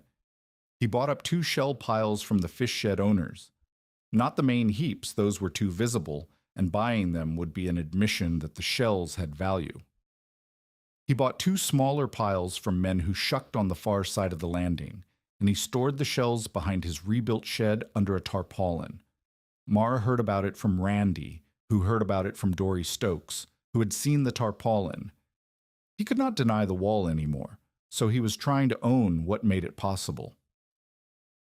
September cooled into October, and October bled into November with the slow graying of light and the sharpening of wind that meant winter was no longer a threat on the horizon, but a presence in the room. Barbara and Mara worked through the autumn. The bone house was finished, all 4 walls coated. the lean-to rebuilt and shell-armored, the roof properly framed with Captain Assen's braces bolted in place. But finished was not the same as done. The method had opened a door that led into rooms Mara had not expected. They experimented. They built a shell lime stove back for Randy's rebuilt shanty, a thick slab of packed aggregate behind the firebox that stored heat, and pushed it into the room through the evening hours. They patched the windward wall of Dory Stokes's smokehouse with a 6-inch layer that turned the loudest wall in a blow into the quietest. They poured a raised hearth pad for a family near the landing, whose floor flooded in every hard rain, a platform of tamped shell lime 8 inches above grade that kept the bedding dry. Barbro designed smaller applications that poor households could manage with limited labor. Wall skirts that covered only the windward face from ground to hip height. Storm-weighted storage sheds with shell ballast at the base. Foundation patches that kept post bottoms out of standing water. Each application used the same principle. Mass resists wind, shell lime sheds water, cured aggregate holds heat, but scaled to what 1 or 2 people could produce in a week. It was during this work, the autumn work, the shared work, that Barbro's past came through in pieces, not as confession or monologue, as fragments that surfaced the way shells surface in turned sand, one at a time, between the work of tamping and mixing and judging the cure. She told Mara about St. Mary's while they packed a wall skirt on Dory's smokehouse. The plantation near St. Mary's had tabby walls 3 feet thick at the base, built by enslaved hands, Barbro's mother's among them. Barbro had learned the work as a girl the same way Mara had learned it, by watching, by being near it, by absorbing through the skin what the hands were doing. But Barbro's learning had not been a choice. It had been a condition of living. The walls she helped repair after the war, for wages, were the same walls she had maintained before the war, for nothing. She told Mara about the crack. In St. Augustine, a mason had packed a lift too thick and too fast, and the interior had stayed wet while the surface cured, and the difference in drying had split the wall from top to bottom like a log struck by a wedge. The wall had fallen outward onto a man carrying a bucket. His shoulder had broken. Barbro had set the bone with a fence rail and a strip of cotton because the nearest doctor charged more than the man earned in a month. "That is why I teach patience," Barbro said. "Every shortcut I have seen in 40 years has a body underneath it." She did not tell these stories for sympathy. She told them the way she told Mara about lime, as information that had a cost and a consequence, and that could save a life if it was remembered accurately. They disagreed about the scaling. Mara wanted to push faster, teach more families, armor more walls before the winter blows arrived. Barbro wanted to go slower, cure each batch properly, test every lift before adding the next. "You are in a hurry because you remember the hurricane," Barbro said. They were mixing a batch near the shell pile late in the day, with the November light going thin and gold along the marsh. But a wall that cracks in February because you packed it in November without letting it cure is worse than no wall. It is a lie. It tells the family they are safe when they are not. "They are not safe now," Mara said. "Dory's north wall is still plank. The Taylors have nothing on their windward side but pine board and prayer. Every week we wait is a week they spend cold. Every week we rush is a wall that fails." Barbro set down the tamper. Her hands were stiff.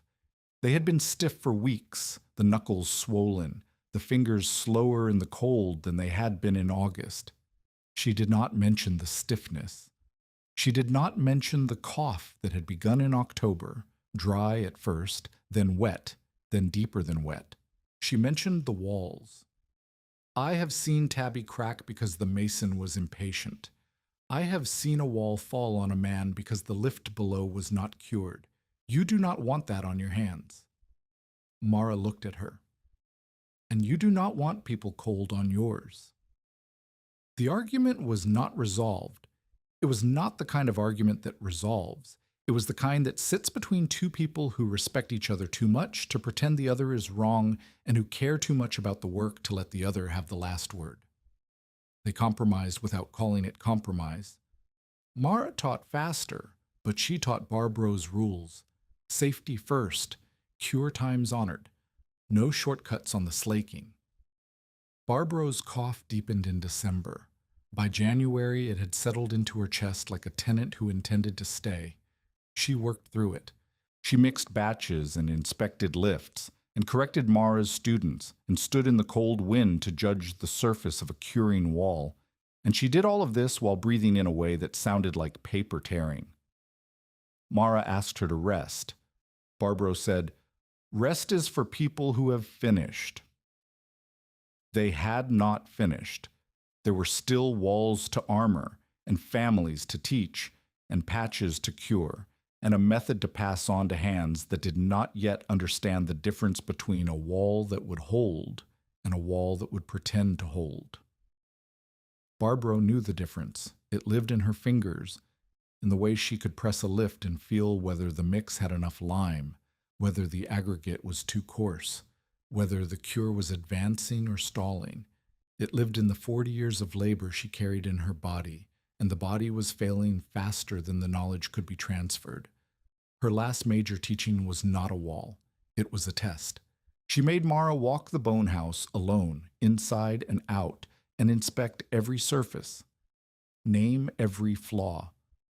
Mara walked and pressed and rapped and scraped, and she found 6 places where the surface had cracked or spalled, hairline fractures where the cure had been uneven, a soft patch near the roof line where rain had entered before the lime wash sealed it, a spot at the base where the ground had shifted and opened a gap between the shell lime and the sand.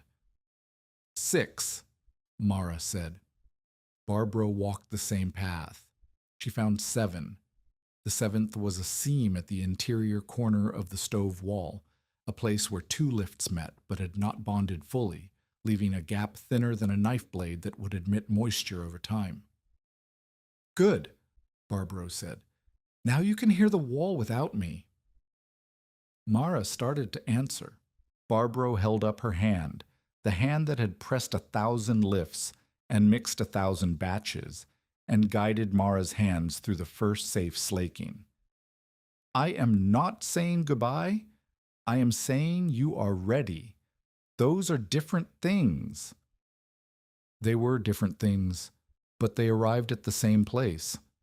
Barbro died in the 2nd week of February, 1880. The fever had been in her lungs for weeks, and the cold and the damp and the labor had fed it the way wind feeds a fire that is already burning. She died in the bone house, on the sand floor near the stove wall, with the heat from the shell lime mass at her back and Mara's hand on hers. She did not make a speech. She did not deliver final wisdom.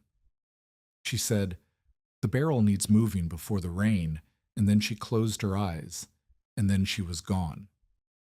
Mara moved the barrel before the rain. She moved it because Barbro had asked, and because the barrel contained a batch of slaked lime that would be ruined if water got in, and because grief is a thing that the body does not know how to hold while the hands are still, and the hands needed work the way the lungs needed air. She buried Barbro on the rise behind the cabin, in a spot where the ground was firm enough to hold and high enough that the tide would never reach. Captain Asen came. Randy came. Dory Stokes came with her children. Nathan stood beside his mother and did not cry because he had already learned at 9 years old that the people who teach you the most important things are the ones who leave before you are ready. Barbro's apron hung on a nail beside the door for a week after the burial. It was stiff with lime dust, white streaks in the folds, a pale crust along the hem, a handprint where she had wiped her palm 100 times. Mara did not wash it. She left it where it hung until the wind took it down, and then she folded it and put it in the chest beside Amos's sailcloth. And that was all the ceremony Barbro Neschheim received from the bone house she had helped make real. It was enough. The wall behind the stove was warm. The wall was Barbro's. Spring came hard in 1880. March brought a late cold rain that sat on the coast for a week and turned every low spot into standing water. The Sound rose. The marsh flooded. Paths that were dry in February were ankle deep in March, and the water was cold enough to ache. The smokehouse where 4 families stored their winter fish sat on low ground near the landing. It was a communal structure, rough plank walls, a shared drying rack, a stone hearth for cold smoking, and it held enough salt fish and dried mullet to feed those 4 families through the lean weeks between winter fishing and spring planting. The smokehouse had survived the hurricane because it sat in a sheltered notch behind a tree line, and the men who built it assumed that what survived a hurricane could survive anything. They had not accounted for the ground. The rain pooled around the smokehouse foundation. The wooden sill, which sat directly on sand, began wicking water upward. The lower boards darkened and softened. The stored fish, stacked in barrels and hung on racks, sat 3 inches above a floor that was slowly becoming a marsh. And Jonas Vard's new plank storage shed, built 50 yards away on the same low ground, was doing the same thing. His shed held not just fish, but rope, hardware, spare timber, and the tarpaulin-covered shell piles he had quietly purchased in September. The community fish was in danger. The water was rising by an inch every 2 days. The rain was not stopping. And Maribel was the only person on the coast who knew how to build a surface that water could not penetrate. She went to the smokehouse the morning Randy told her the floor was wet. She went without being asked because Barbro had not taught her to wait for invitations, and because 4 families' food was not something that could wait for pride to finish its negotiations. She assessed the problem the way Barbro would have assessed it, methodically, starting with the ground and working up. The sill was rotten. Replacing it would take a week and require lifting the entire structure. But raising the interior, building a platform above the waterline, could be done faster. She organized it. She did not ask permission. She told Randy to gather shell from the nearest heap, broken aggregate, not whole, because whole shell would take 3 days to burn, and they did not have 3 days.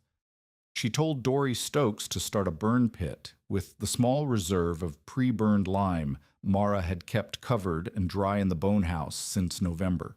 She sent Nathan to Captain Austin with a message asking for salvaged board to use as low forms along the interior walls.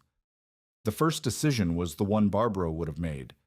Assess the cure time against the crisis time. A full shell lime platform would take days to harden. They did not have days. The fish was getting wet now.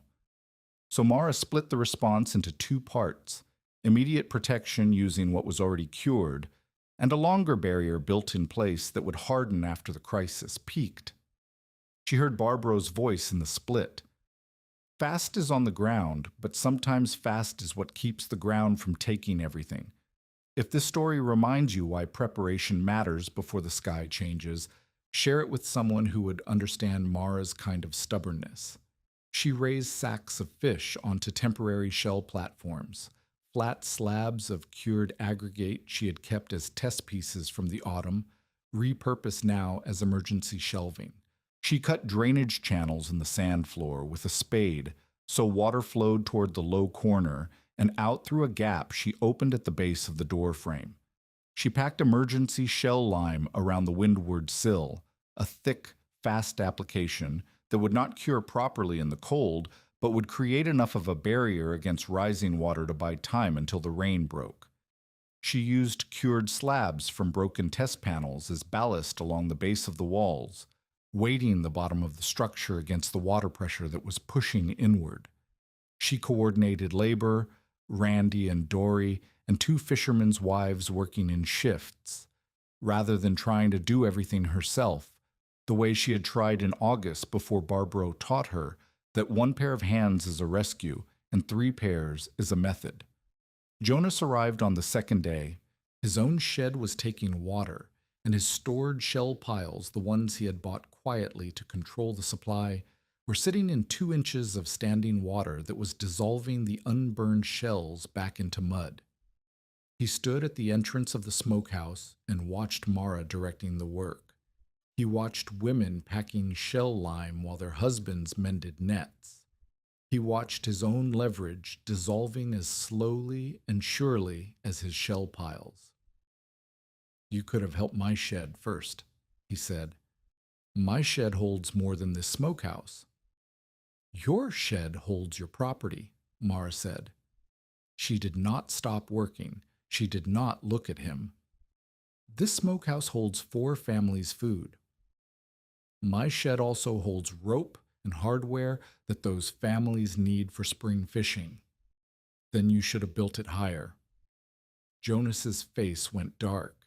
The men nearby heard the exchange and looked at the ground and said nothing, because what Mara had said was true, and because Jonas's shed had been built low and cheap and fast, and everyone knew it. He left. He sent no one to help. He spent the next 2 days trying to save his own shed with the methods he knew: planking, drainage ditches, baling. And the methods were not enough. The water was patient. It found every seam, every gap, every place where pine board met sand. By the end of the week, Jonas's stored rope smelled of mildew, and his hoarded shell piles had lost 1/3 of their volume to dissolution. Randy's patched smokehouse, the one with the shell lime windward skirt and the raised interior platform, stood dry enough to save most of the fish. The families lost some. They did not lose enough to go hungry. And the difference between loss and hunger was a woman who had learned from a dead mason how to make the shore give back what the shore kept trying to take. The week after the flood receded, a woman named Cora Taylor came to the bone house with her husband's wheelbarrow and a question. She had never spoken to Mara about the method.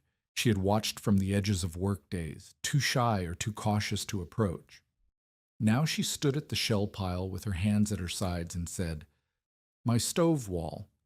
Can you teach me before next winter?" Mara handed her a rake and pointed to the sorting pile. "Start there. Whole shell on the left, broken on the right. I will show you the rest when your hands know the difference." Cora Taylor was the 9th household Mara taught. She would not be the last. The coast had taken away Jonas Vard's certainty one storm at a time. The hurricane had cracked it. The flood had dissolved it. And the woman he had tried to dispossess was the reason 4 families still had food in their barrels. He did not thank her. He did not acknowledge her. He went back to his shed and nailed new boards over the rotten ones, and the boards began to soften before the nails had rusted. By April, the settlement had changed in ways that were visible to anyone who walked the road.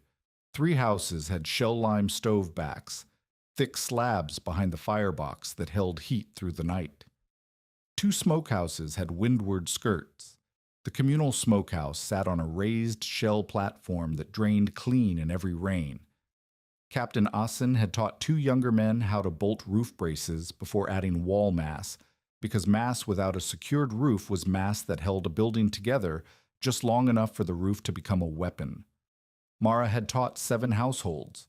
Each one had learned safety first, Barbro's rule, enforced without exception. Each one had slaked their own first batch, upwind, arms wrapped, children behind the rope line. Each one had packed their own first lift and pressed their thumb against it the next morning and felt the surface refuse. The bone house stood at the center of this change, not as a monument, but as a reference. People came to touch the windward wall the way they might touch a tool they wanted to understand. They pressed it. They wrapped it. They held their palms flat against the stove wall and felt the warmth that came through the shell-lime mass on mornings when the fire had been out for hours. And then they went home and started sorting shell. Mara was no longer the woman with the bone house. She was the woman who knew. and the knowing had cost her a husband, a mentor, a summer of split hands and chemical burns, and the kind of stubbornness that the coast demands of anyone who refuses to be subtracted from it.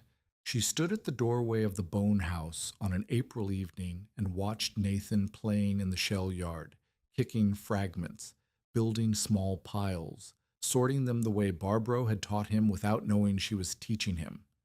The light was going gold along the marsh. The sound was flat and calm. Somewhere a halyard knocked against a mast, steady and unhurried. The settlement had not become a town of shell houses. That was not the story. The story was smaller and truer, a few walls thicker, a few stoves warmer, a few families drier, a few children safer, and one woman who had learned that the shore gives back exactly as much as you are willing to carry from it. But Jonas Vard still held the debt note. The bone house was still named for what the mockers saw in it, and the question of what Maribel's life would become beyond survival, beyond teaching, beyond the walls she had built with burned shell and a dead woman's knowledge, was a question the spring had not yet answered. By the summer of 1880, the bone house had become the center of a small gravity, not a business, not an institution, a gravity, the kind that forms when one place has something that other places need, and the people who need it begin to arrange their movements around it. The shell yard beside Mara's cabin grew without anyone deciding it should grow.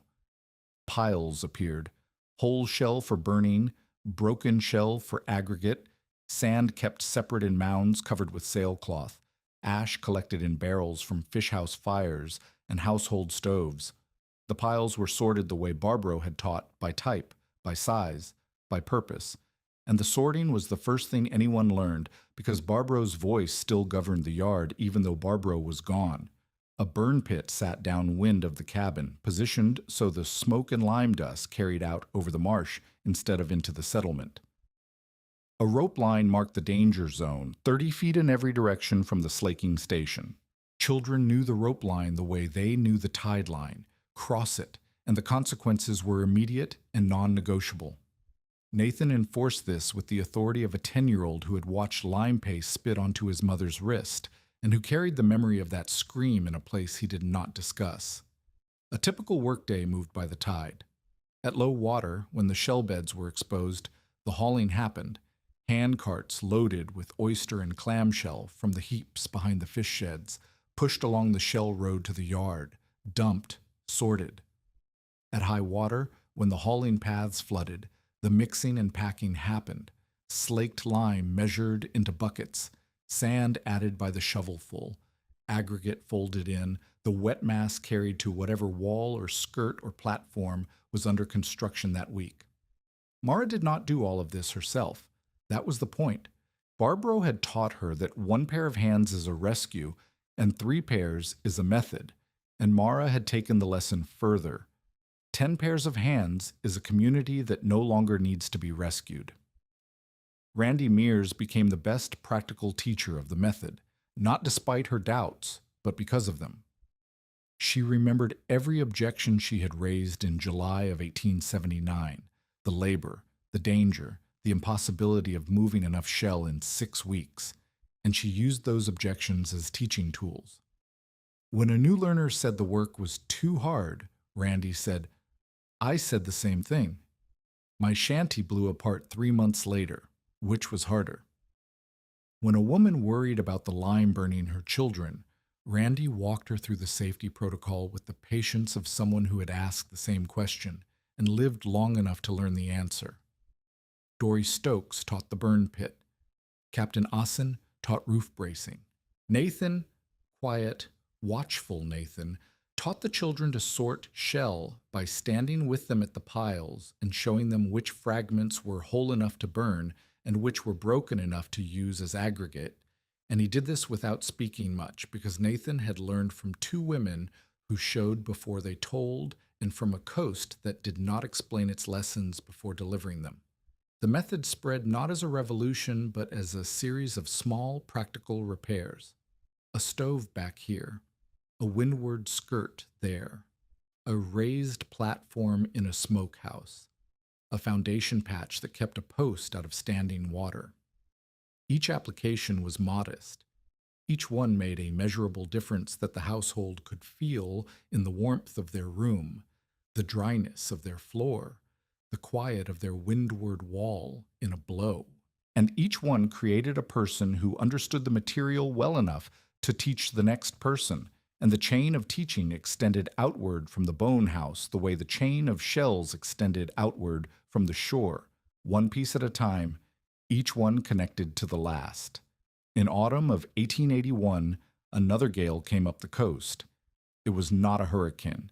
It was a hard October blow, the kind the Carteret coast received 2 or 3 times a season, with sustained winds that stripped branches and drove rain sideways and tested every seam and joint on every structure between the Sound and the sea. The kind of storm that a well-built house endured, and a poorly built house survived but remembered. Jonas Vard's rebuilt fish shed did not endure. The windward wall, pine plank, nailed to posts, sealed with pitch that had already begun to crack from salt exposure, buckled inward during the worst hour of the blow. The wall did not fail completely. It bowed, and the bowing pulled nails from the header, and the header dropped 4 inches, and the roof shifted, and rain poured through the gap onto the stored rope and hardware and dried fish that Jonas depended on for his winter trade. The bone house, 200 yards up the road, did not bow. The windward face took the blow, the way it had taken the hurricane 2 years earlier, absorbing the impact without transmitting it, shedding the rain down its rough surface to the ground, holding its heat inside while the wind screamed past. The difference was visible from the road. It was visible to Jonas, who stood in his damaged shed on the morning after the blow, and looked up the road and saw the pale wall standing clean and untouched, and knew that the wall was the answer to a question he had spent 2 years refusing to ask. He came to Mara near dusk, not in the morning when the settlement could see, near dusk when the light was going and the road was empty and a man could walk to a woman's door without the whole coast counting his steps. He held his hat in one hand and his ledger under the other arm. His face was tight. His jaw worked the way it worked when he was about to say something that cost him. "What would it cost," Jonas said, "to put that white devil's hide on my north wall?" Mara was standing at the shell pile, cleaning the sorting area after the day's work. She set down the rake. She looked at Jonas for a long time. She looked at the hat in his hand and the ledger under his arm and the expression on his face, which was the expression of a man who had come to buy something from a person he had tried to destroy. "I do not sell the method," Mara said. "I teach it, but teaching you will cost more than shells and sand." "Name it." "You forgive the remainder of Amos's debt, all of it. The note is burned, not settled, burned." Jonas's jaw tightened. "That note is worth $14. "That note is worth nothing. You cannot press it without every family on this road knowing you tried to take the house that saved your life. The note is a dead thing in your ledger, and you know it. Burn it, and stop pretending it has teeth." He said nothing. His hat turned in his hand. "Second," Mara said, "you release any claim on this cabin and this lot. Written, signed, witnessed. This land is mine. It was Amos's, and now it is mine. And no debt note and no inspection will ever put it in question again. That is more than the note is worth. That is less than my door was worth when you were bleeding on the other side of it." The words landed. Jonas flinched, a small movement barely visible in the dusk light, but Mara saw it and did not look away. "Third, you pay Barbro Neschheim's cousin for the labor of building your wall. Barbro is dead. Her family is not. They eat. You pay them." "I did not ask for the dead woman's family to build it." "You are asking for the dead woman's knowledge. Her family carries it. You pay them or you build your own wall with your own hands and your own ignorance."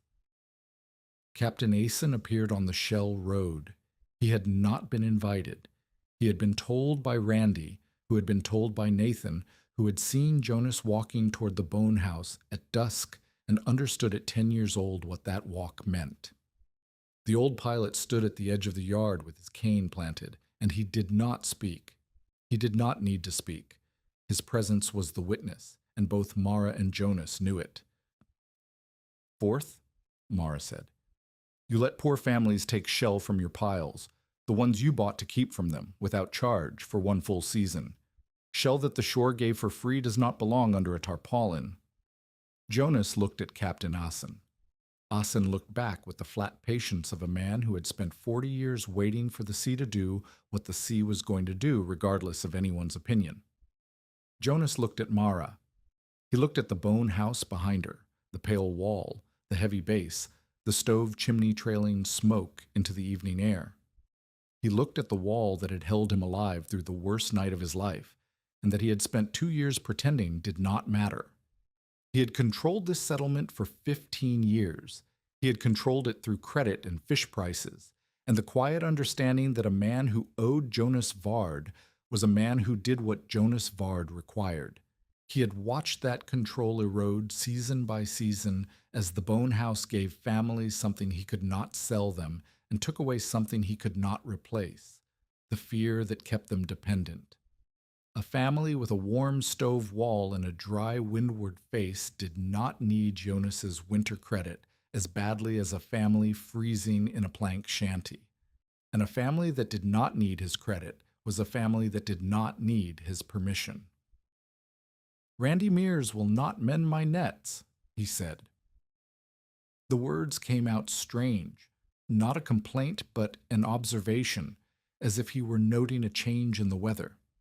His nets had sat unrepaired for 2 weeks because Randy had told him flatly that her hands were busy with more important work, and every fisherman on the Sound knew that unmended nets in October meant lost catch in November, and lost catch in November meant Jonas Vard standing in his shed with empty barrels and nothing to sell. "Randy will mend your nets when you have earned the right to ask her." The silence that followed was long enough for the last light to leave the marsh and the first star to appear over the Sound. Jonas's hat turned twice more in his hand. Then he opened the ledger, tore out the page with Amos's debt note, and held it toward Mara. "Burn it yourself," he said. "I do not want to touch it again." Mara took the page. She did not burn it that night. She folded it and placed it in the chest beside Amos's sailcloth and Barbro's folded apron, because some things are not burned. Some things are kept so that the weight of them is not forgotten.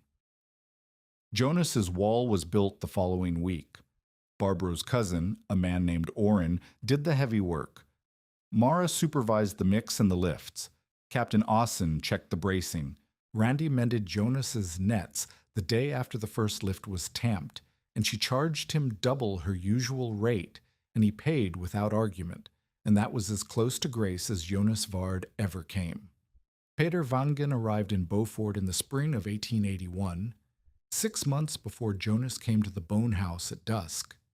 He was 41 years old, a widowed cooper from a settlement further up the Sound, and he had come south because the cooperage work had dried up, and because he had heard from a man who had heard from a fisherman who had heard from Captain Asen that a woman near Beaufort was building walls out of shell and teaching others to do the same, and that the work required barrels and forms, and someone who understood how to make a container that held what you put in it. He was not a rescuer.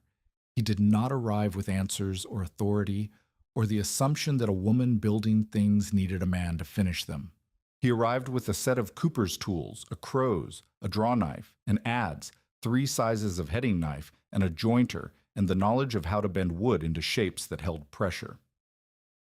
Mara met him on a workday. He was standing at the edge of the shell yard, watching the slaking process. The careful addition of burned shell to the barrel, the steam rising, the hiss of the reaction, and his attention was not on Mara or on the spectacle. It was on the barrel. The barrel was leaking. A seam at the lower stave had opened from the repeated thermal stress of hot lime slaking, and a thin stream of caustic paste was running down the side and pooling in the sand. "Your barrel is going to fail," he said. Mara looked at the leak. She had been managing it with rags stuffed into the seam, which was not managing it so much as postponing the moment when the entire stave gave way. "I know," she said. "I can fix that. Or I can make you one that will not leak." He made her one that did not leak. He built it from white oak staves he had brought with him, hooped with iron bands he forged at the boathouse smithy, and he sealed the interior with a method he had learned for acid barrels, a double layer of pitch applied hot and pressed into the grain with a heated iron. The barrel held lime slaking without weeping a drop. Mara used the barrel for 3 days before she found a flaw. The pitch lining, while waterproof, softened slightly under the heat of the slaking reaction, and the softened pitch contaminated the lime with a dark residue that she worried would weaken the mix. She told Pater. He did not argue. He did not defend the barrel.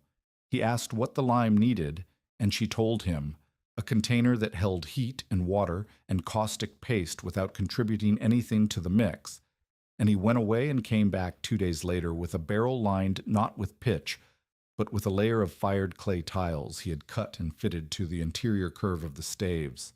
The clay held. The lime stayed clean.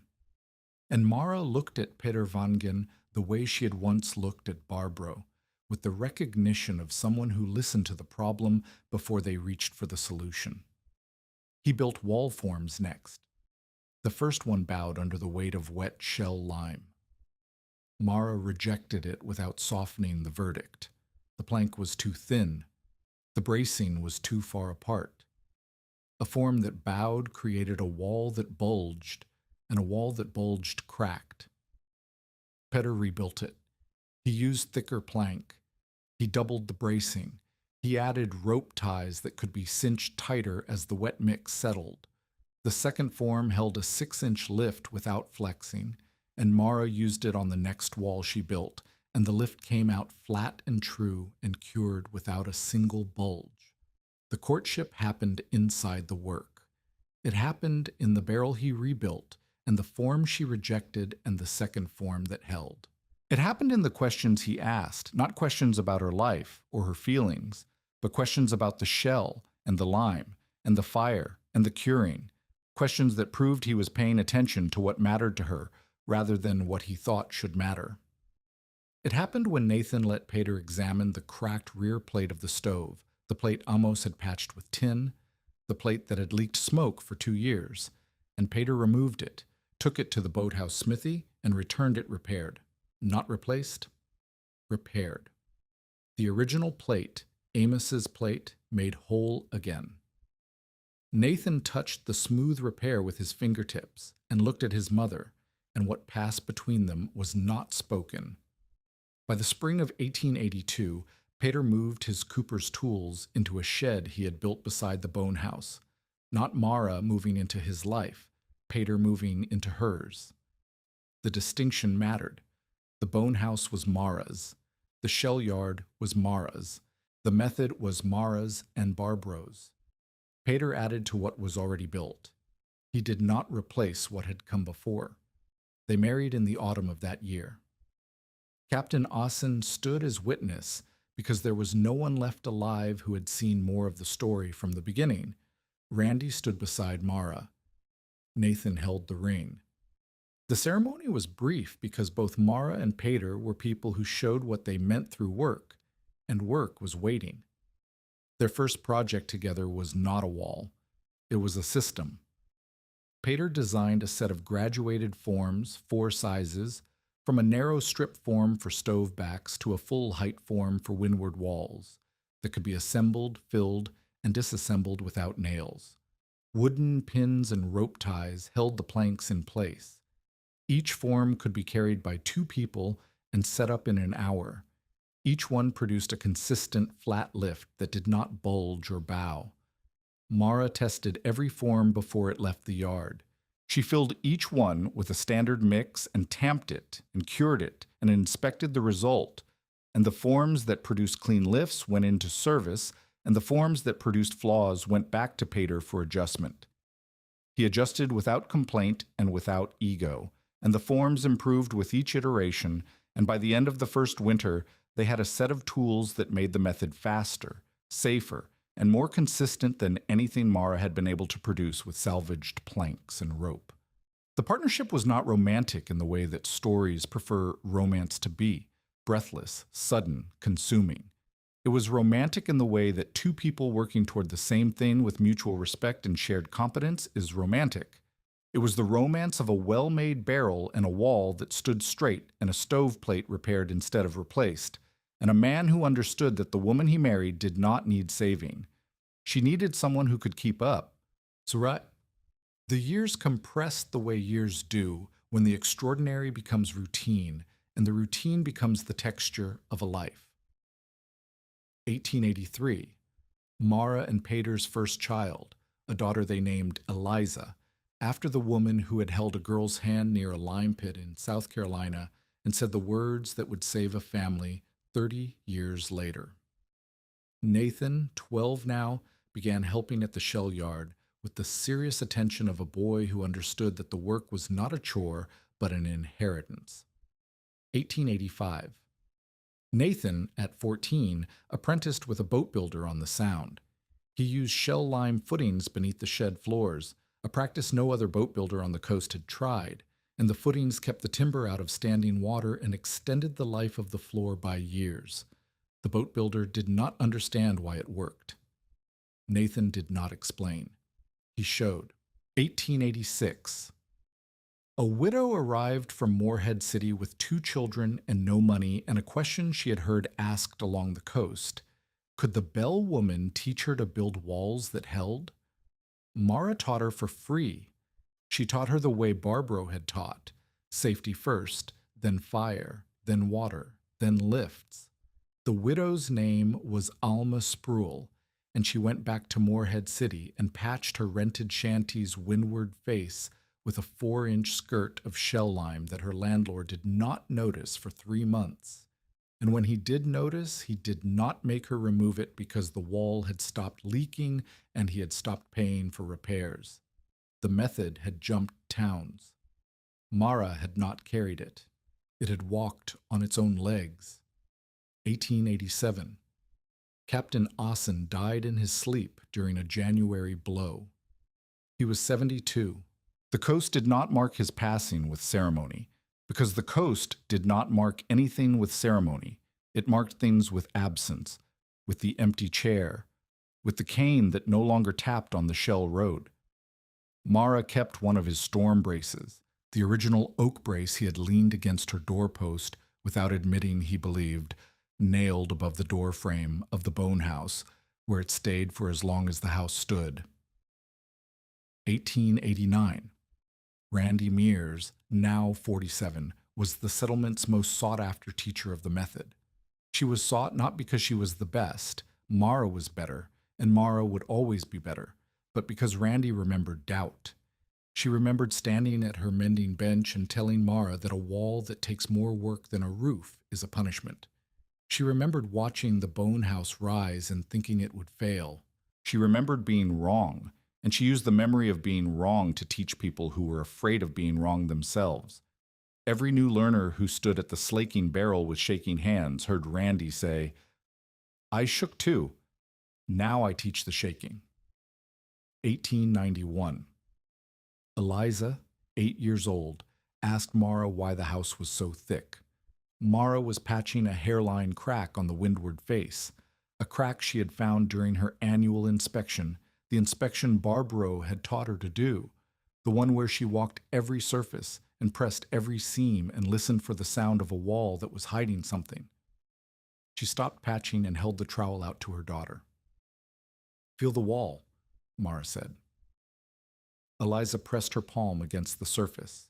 It was warm from the afternoon sun and rough under her fingers. "It is thick because wind is patient," Mara said. "Wind does not hit once and stop. It hits and hits and hits, and it finds the thin places, and it works them open, and it comes through. A thick wall does not fight the wind. It waits. It lets the wind spend itself. And then it is still standing, and the wind has to go find something else to break. She handed the trowel to Eliza. Now you patch it. Press hard. Smooth it flat. Do not leave air underneath. Eliza patched the crack. It was rough and uneven, and Mara made her scrape it off and do it again. The second attempt was better. The third was clean, and Mara watched her daughter's hands learning what Barbro's hands had taught Mara's hands, the pressure, the angle, the feel of lime paste bonding to cured shell, and she understood that the method was no longer hers.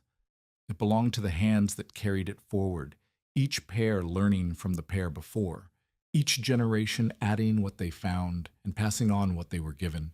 The bone house itself aged the way shell lime ages slowly, with the surface roughening and the color shifting from white to pale gray to a mottled cream where moss found footholds in the texture. The windward face, scoured by the hurricane of '79 and every blow since, was pitted and rough and harder than it had been when Mara first packed it. Salt and weather had continued the curing process that fire and water had begun, and the surface that had once been soft enough to take a thumbprint was now so hard that a knife blade skidded off it without leaving a mark. Pater built new slaking barrels every 2 years. He built wall forms for 3 other households. He repaired stoves, rebuilt smokehouses, and designed a roof tie-down system that used rope anchored through buried shell-weighted dead men, blocks of cured aggregate sunk 2 feet into the sand, heavy enough to hold the roof against any wind the coast could produce. He never claimed the method. He never spoke as if the knowledge were his. He spoke as if he were translating, turning Mara's knowledge into wood and iron and hardware that made the knowledge easier to apply. The settlement did not become a town of shell houses. That was never the story. No one on this coast had the labor or the lime or the time to build full tabby structures the way the old plantations had built them, with gangs of workers and months of curing and walls 3 feet thick. What Mara had done was smaller and more useful. She had taken an old material and an old method and scaled it to what poor households could manage with their own hands. A stove back, a wall skirt, a raised hearth, a windward patch, a foundation that kept the posts dry. Each piece was modest, each piece worked, and each piece was taught by someone who had been taught by someone who had been taught by Mara, and Mara had been taught by Barbro, and Barbro had carried the knowledge from a coast further south, where the shells had been building walls long before anyone on this shore thought to ask them. Within a decade of the hurricane, more than a dozen households along the Carteret coast had adopted some version of the shell lime method: stovebacks, windward skirts, raised platforms, or foundation patches. The phrase bone house had changed. It no longer meant foolishness. It meant the house that held. Children used it without irony. Men used it without shame. Women used it the way they used the names of tools, as a word for something that worked. Mara lived out her later years near Core Sound with Pater, Nathan, Eliza, and a yard that never stopped smelling faintly of lime after rain. She was not rich. She was not celebrated in the Beaufort newspapers or remembered in county records. Her proof was not written. It was physical. Walls that stayed warm longer, sheds that rotted slower, families who understood the coast better because she had refused to waste what the tide left behind. She died in the winter of 1912 at 65 in the bone house, near the stove wall that Barbro had insisted on making 18 inches thick, and the wall was warm when she closed her eyes, and it was warm the next morning when Nathan found her, and it was warm the morning after that, because shell lime does not forget heat any faster than the women who built it forgot what they knew. Years after the hurricane, years after the mockery and the flood, and the slow, patient work of teaching a coast to listen, Orrin Cade walked the settlement road after a late autumn blow.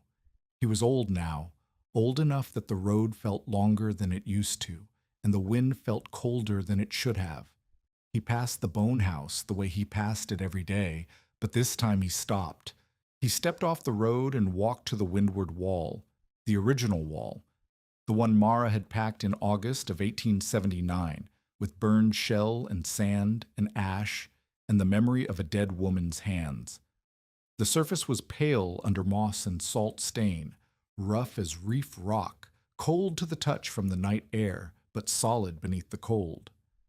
Orrin pressed his palm flat against it. He moved his hand across the surface, slowly, searching. He was looking for the crack that the hurricane should have made, that the floods should have widened, that 30 years of wind and salt and rain should have opened into a gap wide enough to prove him right. There was no crack. There was nothing to find. Orrin Cade stood with his hand on the wall and remembered what he had said outside the fish shed in the summer of 1879, loud enough for 6 men to hear. A woman who buries a house in oyster trash will be living in a grave before Michaelmas. He had been wrong. He had been wrong in the specific way that a man is wrong when he mistakes what he has always seen for what is possible. And the wrongness had outlasted him, because the wall was still standing and the words were still hanging in the air of a settlement that had learned to build differently because one woman had refused to believe that the only answer was timber she could not buy. Rainwater slid down the white shell face in thin streams, dripping from the rough edge of the base into the grass. Behind the wall, stove smoke rose from the chimney into the gray morning, thin, pale, steady, and the smoke mixed with the salt air and disappeared over the marsh, and the sound was quiet, and the gulls were back on the mudflat, and the coast kept throwing wind at the bone house, and the bone house kept giving back silence.